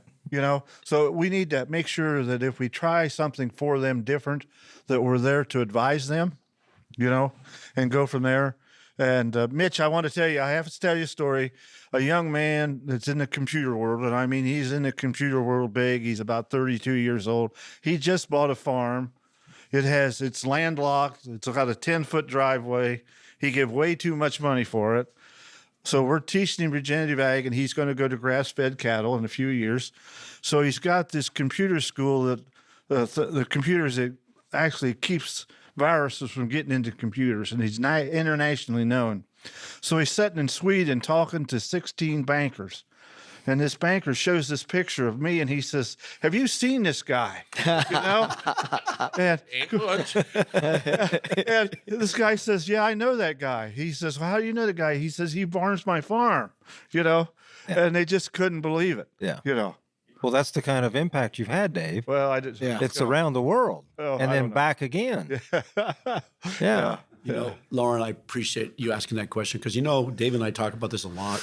If we could just get the land covered, just to make it green. Yes. We talk about that all the time, don't we, David? Yeah, I mean, climate change would not have a chance if we had, we talked about the Sahara Desert. Well, I don't know where the Garden of Eden was, but it had to be over there somewhere. Right. And I think it's in that area, when I read what I read in the Bible. But you look, and it's a desert. And why is it? It's the way they treated it. Yeah. Yeah. And I have guys that was in Afghanistan that we sent cover crop to that was there for 4 to 5 years, and they were actually growing gardens in the desert because of the cover crop, because it created dew in the morning. Right. Can you imagine, guys, if we was in the garden eating and we had dew every morning and there was no weeds? Wouldn't that be wonderful? That would be awesome. Well, I'll get to Blake in just a second here, but I want to say something else here, Dave. A lot of the, we haven't gotten into much about this teaching notion. When you think about, we've got a lot of folks in the room here. We've got Russell, we've got Dan DeSutter, we got Blake Vince here. All these people that are out and they've given their life to this teaching. Yes. We go into a room of folks, we get everybody energized, and then we get in our car and we go home. Right. That's a big disconnect that I see here because that local teaching is not, and that's what you're talking about. Yes. I mean, I can't imagine what it would be worth for your grandson to learn from you. Yes. And just if one of your neighbors would just pull in the drive, Dave, show me the way. Right. Right. And that would probably make your day. Yeah. That'd make my year. Make your year. Yes. Show me the way. Yes. Well, we've got another guest here. What this could be interesting. So I just thought Loose cannon. I thought it'd add a little texture to the conversation. Some Canadian. Tell us content. who you are and where you're from. So Blake Vince. Welcome to the show. Thank Welcome you, to the gentlemen. show. Yeah. Thanks for having me. Yes. Merlin, Ontario, Canada. I'm just straight across Lake Erie from Cleveland, Would you Ohio. put your hat on, please? I'm having a hard and I'm time here. approximately 1 hour from Detroit, Michigan. And I am very, very humbled to be in this crowd of great people that think along the lines that I do. And you're talking about exchange of information, and the first time it's reminiscent about teaching people. And the first time I met David, I was supporting actually a strip till machine that I owned at the time. And there was a field day here in Ohio, and David was off to the side of the site In a soil spit. in a soil pit of all things. And David with his hands that you can't see here on the podcast, of course, are like waffle irons. He's got these great big, massive hands, fat farmer fingers. And he points right at me and he says, "Son, I want to tell you something." And I said, "Oh, what's that, Mr. Brandt?" "I can do way more with roots than you can with iron. I can do way more with roots than you can with that machine right there." And why that hit me square between the eyes was because not many years ago, before that, my uncle would reminisce about a story that he heard from an older gentleman in our community when he was at a field day. And they were demonstrating a Cat tractor at the time with steel tracks. This older gentleman says to my uncle, who was a young, robust man at the time, and my uncle's about 11 years older than my own father. And he says, "Son, I want to tell you something. I can do way more with alfalfa than you can with that machine right there." So my life had sort of come full circle. Mm-hmm. And David Brandt, I've got to know David, and he was sort of poking fun at the ability to buy a Cadillac, which I do own a Cadillac. and I thank David because it's because David was quick to say, you don't need that machine.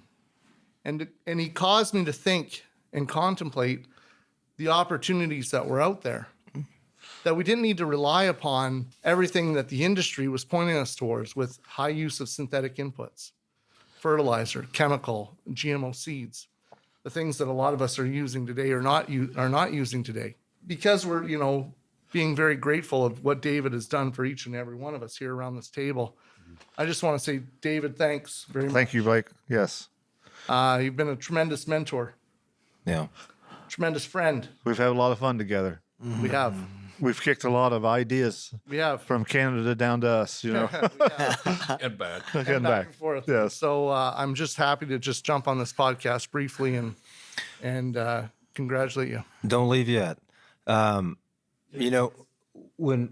we go out on our speaking engagements, and we're like what I call the northern states, Minnesota, and they all say, "Boy, this can't work here," and I say, "There's people north of you that make this work." Yes. So thank you, because people just get this very tunnel vision. I mean, we've all heard all the excuses. We've heard them all. But to give you an idea, though, I am south of you, like a lot of people in the United States. Yeah, I know. I know. But your home is still Canada. Yeah, That still is home, Canada. yeah. I got to be able to use that. Oh, yeah. Still counts. There's a fellow about 200 miles north of you, Absolutely, yeah. and a young man that came to our farm that Blake brought one time. Mm-hmm. Was working with dairy, and now he's a cash grain farmer, and has went to a lot of conferences, and is no-tilling and using cover crops, and he's home shelling corn today because the snow just got off of it, was 3 foot deep in the snow, and he's shelling there. He'd be here today. That's Bill crazy. would be here today. He would be. Now, Blake, I want to give you the opportunity. What is the question you'd like to ask Dave? So, David, you already alluded to the fact about trying to convince your neighbors. And obviously, I've had the privilege to be on many field days Yes. and been here where I see your neighbor across the road Yes. is out there in defiance, I'll call it, Yes. tilling out of spite as you have a yard full of people. And, I wonder, my question is the same thing, like what goes through your head when you see that out there? Do you chuckle? Do you just sort of roll over? Would you wish that the collective group of us would go over and ask that guy or invite him to the conversation, right? And join in and listen in? Because I myself struggle with that as well at home, where I have neighbors as well, like a lot of us here around this conversation, have neighbors that really think that we're the heretics, Yeah. right? We're the fly in the ointment. Right. So, anyways, I'm just sort of curious what your thoughts are when you see that happening. Well, I guess I'm really disappointed and disillusioned because they can actually see what we're doing. Yeah. And, we've not had a crop failure. I mean, we've always had a crop every year. Now, maybe it hadn't been the best crop, but we had enough to make payments. And you guys has all been on the farm. We have fairly nice looking buildings. We have fairly nice equipment, and none of it was given to me because we bought my grandfather's farm, and well, I thought my wife was wealthy. Well, her father passed away, and I think she got $20, So, that it really hurts my feelings. Yeah. You take it personally, don't you? Take it personally, right? Yeah. And a little bit of fun Blake and I had one time. We were with in Canada at a meeting. I never will forget. We went up and we got up there and we had a nice group. And I forget the gal's name right now. That was Odette Menard.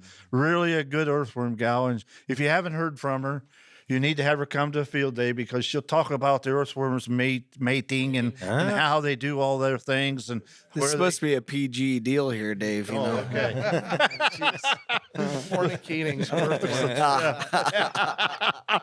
So we did our spill and it was Keep it PG. Use bigger words. it was time to go home and it snowed. Oh my God, it must have been 2 foot deep, And she says, your flight's canceled, David, but she says, what we'll do, we'll put you on a train and you'll go down toward Blake's and Bill Callahan's place, and then we'll get you down to the airport down there and you can fly out, and then she comes back and she says, well, the trains ain't running tonight, David. It's like 25 below zero. And I looked over and there's this bicycle. And it says bicycle shop, Now you got to visualize. I'm a pretty good sized guy, And I says, Odette, why don't you just rent me that bicycle? And Vince and I will just pedal my butt home, And I thought she was going to bust, But anyhow, she puts us on this train. Of course, they all teach French, So I'm trying to figure out where we're going. And of course, he's not acting like he knows anything. He's not going to help it. He's not going to help. And I kept, and this train was like the milk delivery. It stopped at every little crossroads, And I think we was on that thing for like 12 hours. That wasn't quite that. You're exaggerating. That's called American BS. So American BS. Okay. It sure seemed like it, though. It was 12 metric hours.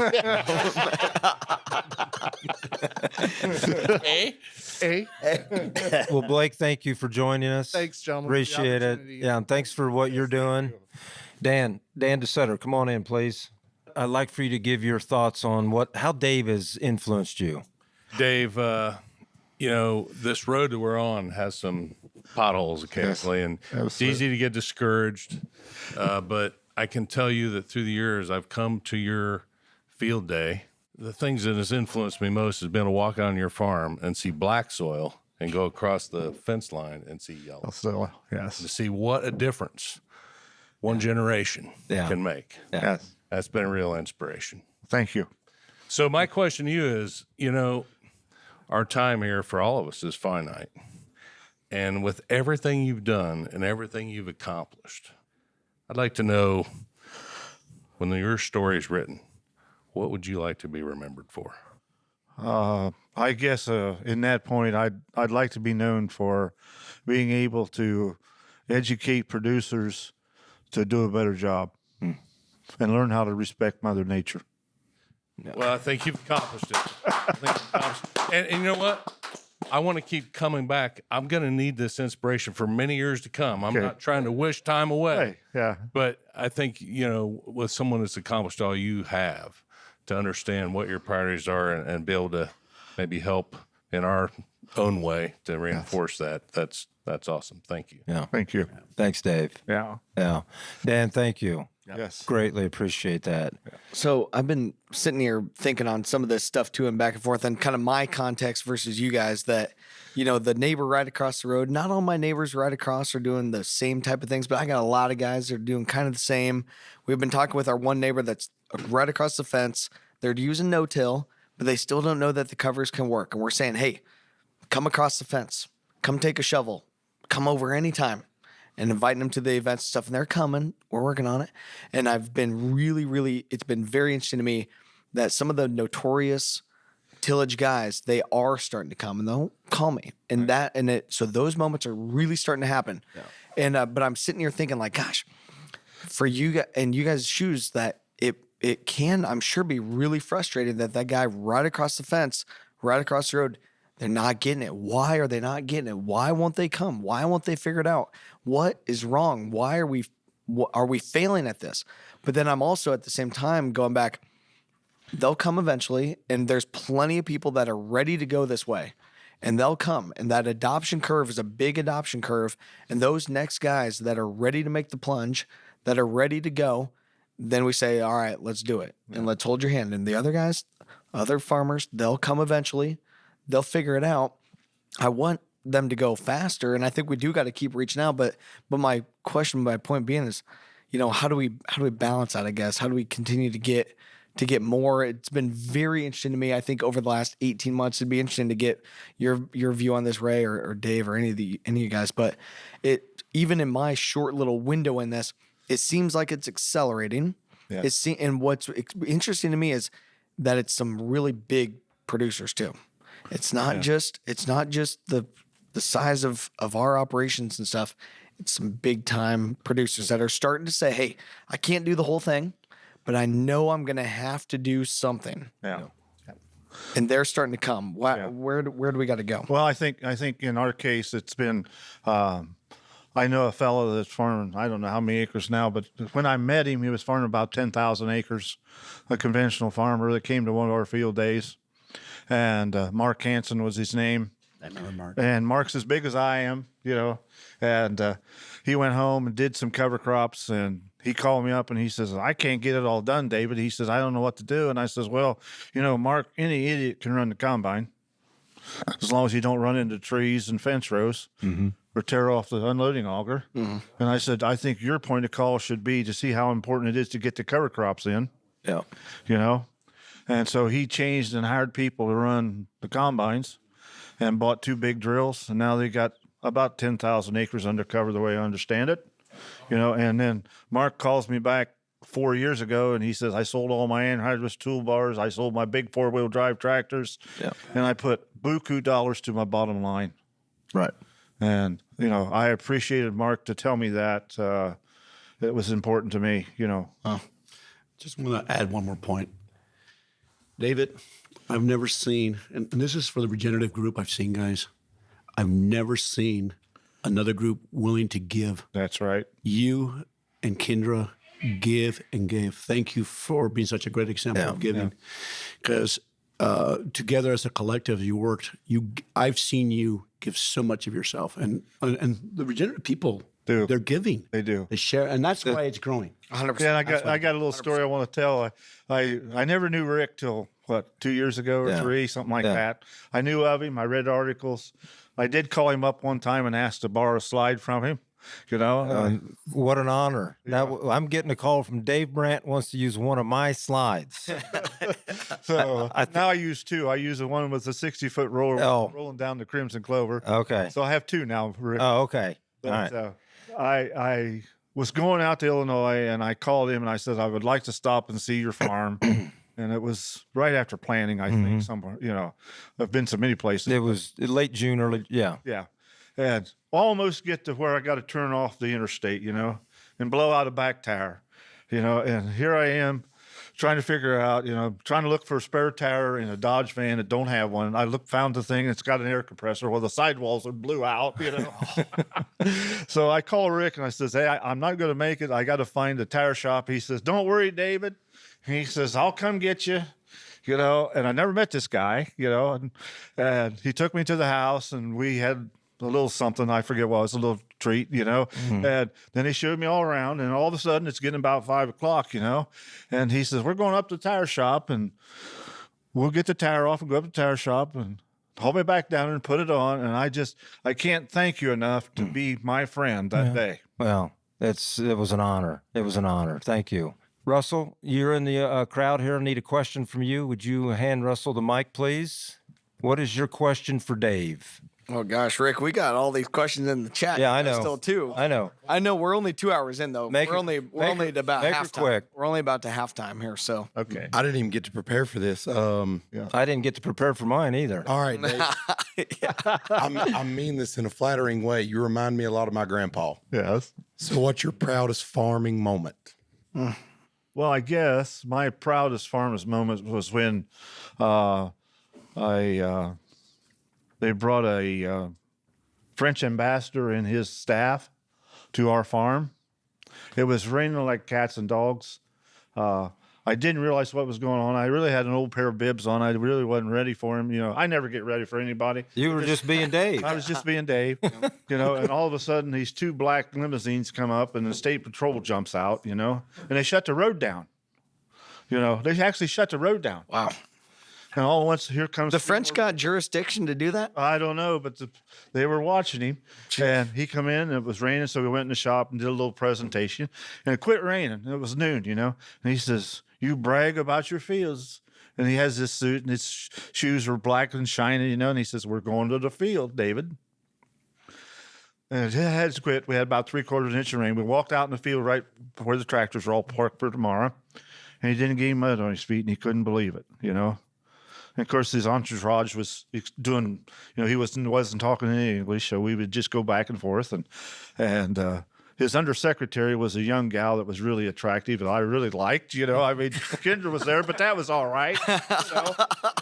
And so they left, And I guess my exciting moment of this was he called me and asked me to go talk to the COP 2020 meeting with NATO. Wow. In Paris.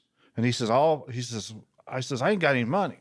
He said, we'll pay the way. And, it was all set. And they set it all up, sent me airplane tickets, And I know 2 days before I flew out, this intern or this guy, secretary called me. She says, David, now I just want to check you're all set. I said, yeah. And you said, you ready to go? And I said, yeah. She says, what are you thinking about wearing? And I said, well, lady, I says, you're in luck. I says, my wife and I, we went out and I bought a new white shirt and a black pair of bibs. And I says, I'm ready to go. That's awesome. And this gal, I could hear her gasping for breath. Oh, yeah. And I says, are you all right? And she says, do you own a suit? And I said, well, yes, ma'am. She says, you might want to bring that with you. And, that was probably my highlight of what I've done. I was never so humbled because it was a NATO group. There was 47 NATO flags and 1 U.S. flag in the room. Wow. You got to admit, you surely were a little nervous on that first opening few words on that one. Yes. Yeah. And the neat thing was I got to sit beside the World Bank president that loans money to the World world. Right. And he was telling me about how much funding he was going to give for African undeveloped natives. And I looked up and I says, in Ohio, there's an undeveloped farmer that could use a lot of money. But didn't get any. You didn't get any? What the heck? Still hasn't shown up yet. Yeah, right. Well, Mitchell, do you have any questions? Yeah, I mean, there was a couple. There was a get to quick one. there. Yeah. Let's Russell, let's thank try to you. get a Thank couple. you very Okay, much. So there's a follow up on your big buddy farmer that was trying to get the cover crop in. Did he get it actually done? Did they fly it on? Did they go to Plan B to like get They more flew of it? some covered? on, and most of it's being drilled in now. Yeah. But they're sincere about doing it, and he understands how much. And I couldn't believe it was. I can't even remember the numbers he told me on the fuel savings. Yeah. On 10,000 acres. you know. Question on how do we get creative and stuff from our buddy Sebastian from up in Canada there too with our buddy Blake who's somewhere around here, but so how do we do cash crop and the cover crop kind of together? How do we get more creative? A quick thought on like the 60-inch on the interseeding stuff on things like that. That's what these guys are pushing on. And where do you see that kind of fitting in? How do you factor that into the conversations that you're having? I guess. Well, I guess you have to understand your crowd on that. 60-inch corn's got to be a good thing. If you're going to do some livestock, I'm not saying it's a thing you want to do and plant cover crop in and maybe lose 3 or 5% of your yield if you're not going to pasture it, or do something with it. But, I think the key is here that we have to get these producers thinking about what they want to do and have them understand that there will be some problems. And there's ways to overcome them by just what we're doing here, sitting around the corner, chatting with each other. This is powerful. This is powerful. And I can't tell the people that's listening how powerful it is to talk to somebody that that's doing no-till. I mean, you can drive down the road and figure out who's doing no-till. Right. There's nothing wrong with driving in there and saying, I'm so-and-so, what can you show me that would make my farm better? Right. And one thing, because you were talking about somebody from Canada, right? Mm-hmm. And help me here if I get it mispronounce it, but Derek, I could say Axton, yes.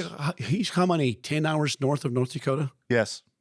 Well, he's right across the border. Across the border. 10 hours from me. 10 hours from him. 10 hours from, and you think about it, guys, that he's doing polycultures, mixes in a very cold, dry environment and making it work. Yeah. And he's been on our farm. And he's been on, and again, He was here 5 years ago. yes. And so it's really encouraging that this works all over the world. Yeah. Diversity. Right. And you'll be surprised because that's the first thing everybody tells us. It won't work here. It won't work here. But your place has been kind of the hub, the nucleus, the Jerusalem of soil health. Well, I guess, Well, and we can go that way with the 60-inch corn and all the relay crop and all that. It goes back to the context. Context, right. What 100%. actually is going to work for you? And what's your goal? What's your goal? Goals. Yep, And that was- that's what brings it together. Your drive and ambition. What are you actually trying to achieve? Are you doing it because it's cool? Or are you doing it because it's the way to survive and make money? Right. Or, do you want to just always talk about yields? If you want to talk about 400 bushel corn that you only made 2 cents a bushel on, or do you want to talk about 170 bushel corn that you made $6 a bushel on? Yeah. So with all the creativity and like pushing all this stuff and where this has to go to be able to make it work and all these different geographies, if you're sitting next to that banker dude now that's got more money than any of us can ever even fathom dealing with, and there's a lot of banks getting into this is my point, and there's a lot of people listening to this or gonna listen to this that have some real power to really do some stuff. How should real money be used? Number one, obviously it's education, but we can't all, well, like I said, Blake's already got his Cadillac. He's got enough money. Right. So these guys, Helicopter. yeah. So I don't have my helicopter yet, but so money can only go so far when all of us only have so much time. Because we can't scale our time, but we got to be able to scale other things. And there's dollars out there to be able to do things like that. How should these guys with the unlimited dollars, how should that be utilized to actually be able to get all these things accomplished? Because we can bring so much to the table is the thing. Ag can be the solution for so many things, and the people with the money want it to be the solution, but how do they actually get it to go? Well, I think how do you get it to go is if money was no object, the neat thing would be have groups of 10 to 20 guys and you have a mentor, and you pay the mentor to talk to these guys. You go pay the mentor to go see them. You know, you maybe subsidize the other 19 that's in that group a little bit, but you also subsidize them at the end and not at the beginning. And you also make them understand that when this is over, if they go back to what they were doing, they pay that money back. You got to have Pay for results. You got to pay for results. You know, you're going to pay for results, and that's what I like to see. You know, I despise when I see agencies come out and says we're going to give you $30 an acre because you're going to lose yield. Right. You know, if you go into that attitude, yes, you're going to lose yield. Yeah. You know, You're going to want it to fail. going to want it to fail. You know, and I don't think, you know, it's, you know, I was in Minnesota and talked to those guys, and they're still plowing on them 20% slopes, and it's black. It's beautiful dirt. Beautiful dirt. And Rick's been there, and this gal stood up from Soil and Water, and they can get $100 an acre to do no-till and cover crop. And there was no-till and cover crop nowhere where we had this meeting. Now, if $100 didn't do it for those guys, nothing's going to do it. Yeah. You know, the sad thing about it, if you think about how much our country has spent since the 1930s, trillions. We have spent trillions of dollars, We still have dust storms, too. and we still have dust storms. That's exactly right. Well, guys, this has been awesome. We got to bring this to a close here. I want closing comments from everyone at the table here. And Dave, you're going to be last. Let's start with Mitchell. Give us some closing thoughts, what you thought about tonight or what you think about, whatever. Give us some closing thoughts. No, I mean, guys, like, for real, I'm super honored to be here. Like, this is a big deal. Yeah. So much of this stuff for me, you know, it's that I see such a huge opportunity in all this stuff, and I'm just coming at this at the right timing. So much of this for me is the right timing that the dominoes are lined up. Yeah. I'm just kind of ticking a couple of them, seeing which ones are gonna really go, because that's where they are. I mean, they're really lined up. There's a lot of them lined up. There's still plenty of them that are kind of all over the place, of course, but there's pretty good sets of them that are kind of lined up, and that's where we're at now. And I see where the momentum's coming. I see where those later adopters are starting to say, "Hey, you guys have been doing this for a long time, and you haven't gone broke yet." So something must be going on over there. And we're starting to just try to bring that data to it, trying to bring that story to it, trying to bring those numbers to it, that we've gotten the guys across the initial starting point that are ready to, like we were just saying, Ray comes in and preaches, and they're like, "Amen, Ray, let's go." Yeah. And like, so we drank that Kool-Aid, and those guys, you know, we're on board. Those people are there, and we're going. Now we're getting to the next wave of people, and they need to have a little bit more data. They need to have a little bit more, okay, how do I do this? I got to be a little bit more risk adverse. I got to be a little bit more, but there's more money coming in to help those guys, and there's more opportunity. And there is YouTube now, Dave. We got YouTube now. You didn't have it in the 70s, and so many resources. And I think that's really crucial for me, that, you know, I see the opportunity to now build on top of this, to be able to go and get those guys on. And as you guys are thinking about, you know, the neighbors and those guys right across the fence that they still don't have it figured out, you know, not all of my guys do either, but there's a lot of, it's closing in. It's closing in that it might not be right there on the fence, but there's a heck of a lot of them around that are green fields right now. A lot of them. It's really interesting for me to see driving around. It's green fields. Then you go to other areas, and it's the ditches are black and full of soil. Yeah. And then you see these pockets, and it's green on this side and that side and that one and that one. And then maybe there's a regular no-till one, and maybe there's a tilled one, and that's okay. But there's more and more and more of those green ones. It's picking up. I'm just so excited to be a part of it and see where this can really go. But it's because of this. You guys have been at it for a long time, you know, and my family's been at it for a long time too. I mean, we've been no-tilling since 78. Right. I mean, we've been at this for a long time too, but it's been now picking up, and the opportunities there. So I'm just excited for where this can really go, the opportunities we can bring. But the big thing for me, and we, you know, all of us here, we've talked a lot about the community and working together, and there's more opportunity in this than any of us could ever possibly do. None of us can do this. All of us together, if we multiplied all of us and filled this whole hotel full of people, we still want to be able to get it all done. And there's so much opportunity at this space that's what I want to continue to enable more people to come to the table, more people to be able to go, because it's going to take all of us. And we got a long road ahead, but it's picking up momentum, it's picking up speed, and it's because all you guys here that enabled that to happen and set up the dominoes. So that's where I'm at. Thank you, Mitchell. Appreciate it. Lauren, how do you want to take this home? Right now, one of the biggest problems I see out there is people are so hungry for information.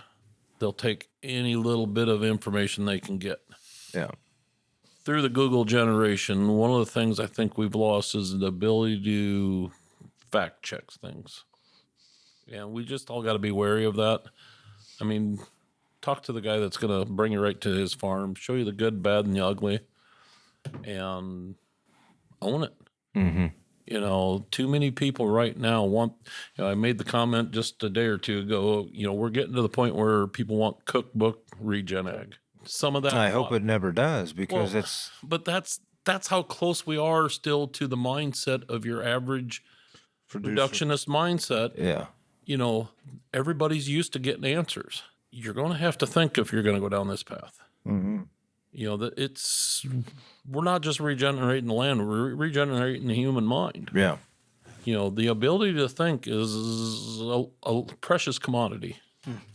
And, we get way too many people out there, they want the easy button. Yeah. And it can happen to all of us. Mm-hmm. That is the thing I worry about a lot. But, anytime I start getting ahead of myself, there's usually a phone call today or something like that. I mean, why did I drive 10 hours? Mm-hmm. I could have been elsewhere today or tomorrow. Well, I thought you came for the podcast. No? Yeah, what the heck? Side benefits. Oh, okay. Perks. But, it's just them little things, and we've said it here 100 times tonight. None of us got here on our own. Right. That's right. And there's not a one of us can answer anybody's problem. But the one thing I pay attention to a lot is when I start talking to somebody, if it's I, It's all over. or if it's me, we, the we, them key little words come out awful quick. Yeah. And that's when you can tell if a person really gets it, because he understands it's not me or I that does this. Yeah. We're just out here caressing what Mother Nature gave us. You might as well say, Yeah. it sounds touchy feely, but It is. I don't know if I'm getting older, but I noticed the last couple months here I've been getting a lot more emotional. You start getting that connectedness, and you just when you start crossing that line, it just does become. Yeah. You know what? The grandchildren is what's done that. Mm-hmm. Yeah, there we go. That's a whole nother chapter. Yeah. We got Mitch here. Has just got 4-month-old. Yeah. Generation number The rest 8. of us are on the grandkid. Oh, yeah. Yeah. Just think what he's got to look Yeah, I forward to. know. And that probably, I mean, Oliver's 2.5 now. Yeah. And that my daughters have said, "Dad, you changed." Yeah. I'm like, no, I just got time now. Yeah. Yeah. That's part of the way we farm now too. Yeah. I mean, I'll admit I was the reductionist thinker and farmer, and I mean, at one point I was going to farm Fayette County. Yeah. Yeah. Now, since I quit renting ground and that, pretty much, I've had more land offered to me in the last 5 years. I wish them guys would have been there a couple of years ago. Yeah. It's the challenge. I've talked about it on your podcast before. The challenge I foresee right now is, and we've talked about it a little bit, how do we help those that we're working with? I mean, my front row seats is the in-laws. Yeah. Yeah. That right there is changing my perspective an awful lot. Right. And we've got to do this without offending anybody. Mm-hmm. Which is a really sad statement, because we shouldn't offend, what we're doing, it shouldn't offend people. No, that's right. But when people see change, they get scared. Mm-hmm. They get nervous. Yeah. And it's just, they're afraid to be different. Mm-hmm. Ray, give us your thoughts to go home. I'm just going to make it real short, folks. I'll be honest with you, folks. Years ago, when I was in my 40s, working as an NRCS employee, I had no hope. I really did not have hope. I was very depressed working as a conservation agronomist, and I could see we were not cleaning the water, and farmers and ranchers were going broke. I had no hope for agriculture. I want to tell you, tonight, seeing people like Mitch and seeing young people, and when I went to Alejandro's ranch, see, I knew we could fix we could fix cropland. But when I came back and saw the desert become prairie again, I said, we can heal this. Mm-hmm. We can do this, folks. I have hope now because I have these young people that you're going to take. You know what's going to happen to us older? We're going to diminish, and which should be. You guys are going to take over. And I see this hope in these young people. Last statement I'm going to say. I'm going to tell you, a lot of times we kind of down other generations. But, 70% of millennials read labels. 70%. I see my young daughter, who's 29, she says, Dad, I want a job with purpose. Us olders, we just worked. Yeah. I have hope, and we're going to heal this planet. Mm-hmm. It might not be in my generation. It may not even be in yours, but I got hope now. So thanks, Ray. Appreciate it. That's awesome. Dave, what would you like to talk about we didn't get to? How do you want to wrap this up? Well, I guess I just want to say that I am so impressed with the people that's been to our location or I've talked to at meetings and is willing to try something different and take it farther and making it work better because none of you understand how hard it was in the 70s and 80s when you were the only one out there crying in the wilderness, you might as well say. Not only in the state of Ohio, but probably in the Midwest. Yes, yes. And to see all you guys and all the guys that I know internationally and nationally doing it and making it better, I am so proud that it's no longer Dave Brandt says. Yeah. And I guess that's what I want to say. Yeah. And I think if we can open communications up somehow, my grandson likes ag talk, and I keep telling him he's got to put his hip boots on lots of times to read that stuff. But, maybe we need to think about how we could do a regenerative talk somehow or totally name it where guys could get in and actually say, yeah, I had this problem. Yeah. And this is what I did to try to correct it. Or something like that, because I think that may be since, my grandsons, I can't believe they can find a part for my tractor. Yeah. I mean, we got in seconds. In seconds. Yeah. And it's not blue, it's orange or it's red or something because, New Holland is international now. So the international parts fit New Holland's guys. Yeah. And, they can figure it out and I'm just lost, Yeah. So I appreciate the technology we have. The last thought, I never thought, my grandfather was 102 when he died. Started with mules, skated on the canal from Carroll to Lancaster, which is 10 miles, to get groceries in the wintertime. And he saw the blimp come. He saw the Air Force came. He saw Man on the Moon. And I said, Grandpa, you've seen more than I'll see in my lifetime. But now we're seeing tractors that drive themselves, combines that do that. And all of a sudden now we're seeing unmanned equipment. I think the trend will be back to go to smaller stuff to see the robots work better. Yeah. It's a lot easier to have a 5-row robot or a 6-row robot than a 16-row corn planter. You just get 3 of them. Yeah. And I think the technology coming will be great. And if we can instill regenerative ag in the technology thing, and I see companies like Deere and AGCO and especially New Holland or Case is really wanting to talk to regenerative farmers to get ideas how they can help their equipment perform much better. Right. Well, guys, this has been an absolute blast, and I just can't describe the power that's in this conversation we had, the knowledge, everything. We had outside guests come in. This has been absolutely exactly what I wanted, Dave. Thank you so much for letting us do this. Thank you. And Mitchell, I got to thank you and field work and everything you guys have done here. This setup, this is professional. We're pretty legit. We've been spoiled here. This is the way they're going to have to be from now on. So, again, it takes a village, guys. Yes. And you cannot do this by yourselves. Well, everyone, that's it for Fieldwork today. For this episode, a special shout out to Rick Clark and to his group Farm Green. You can find them at farmgreen.land or on social media at Farm Green. I hope you enjoyed this episode, and kudos to everyone that made it clear to the end. This show was produced by Todd Melby, and Kristen Schmidt runs the social media for Fieldwork. Lauren Humpert is our project coordinator. Thanks to all the technical directors at American Public Media who help us record and mix this show. A special shout out to Johnny Vince Evans, who traveled all the way to Ohio and for this show and got every minute of this fantastic conversation. A lot of moving parts. Johnny Vince was the man for sure.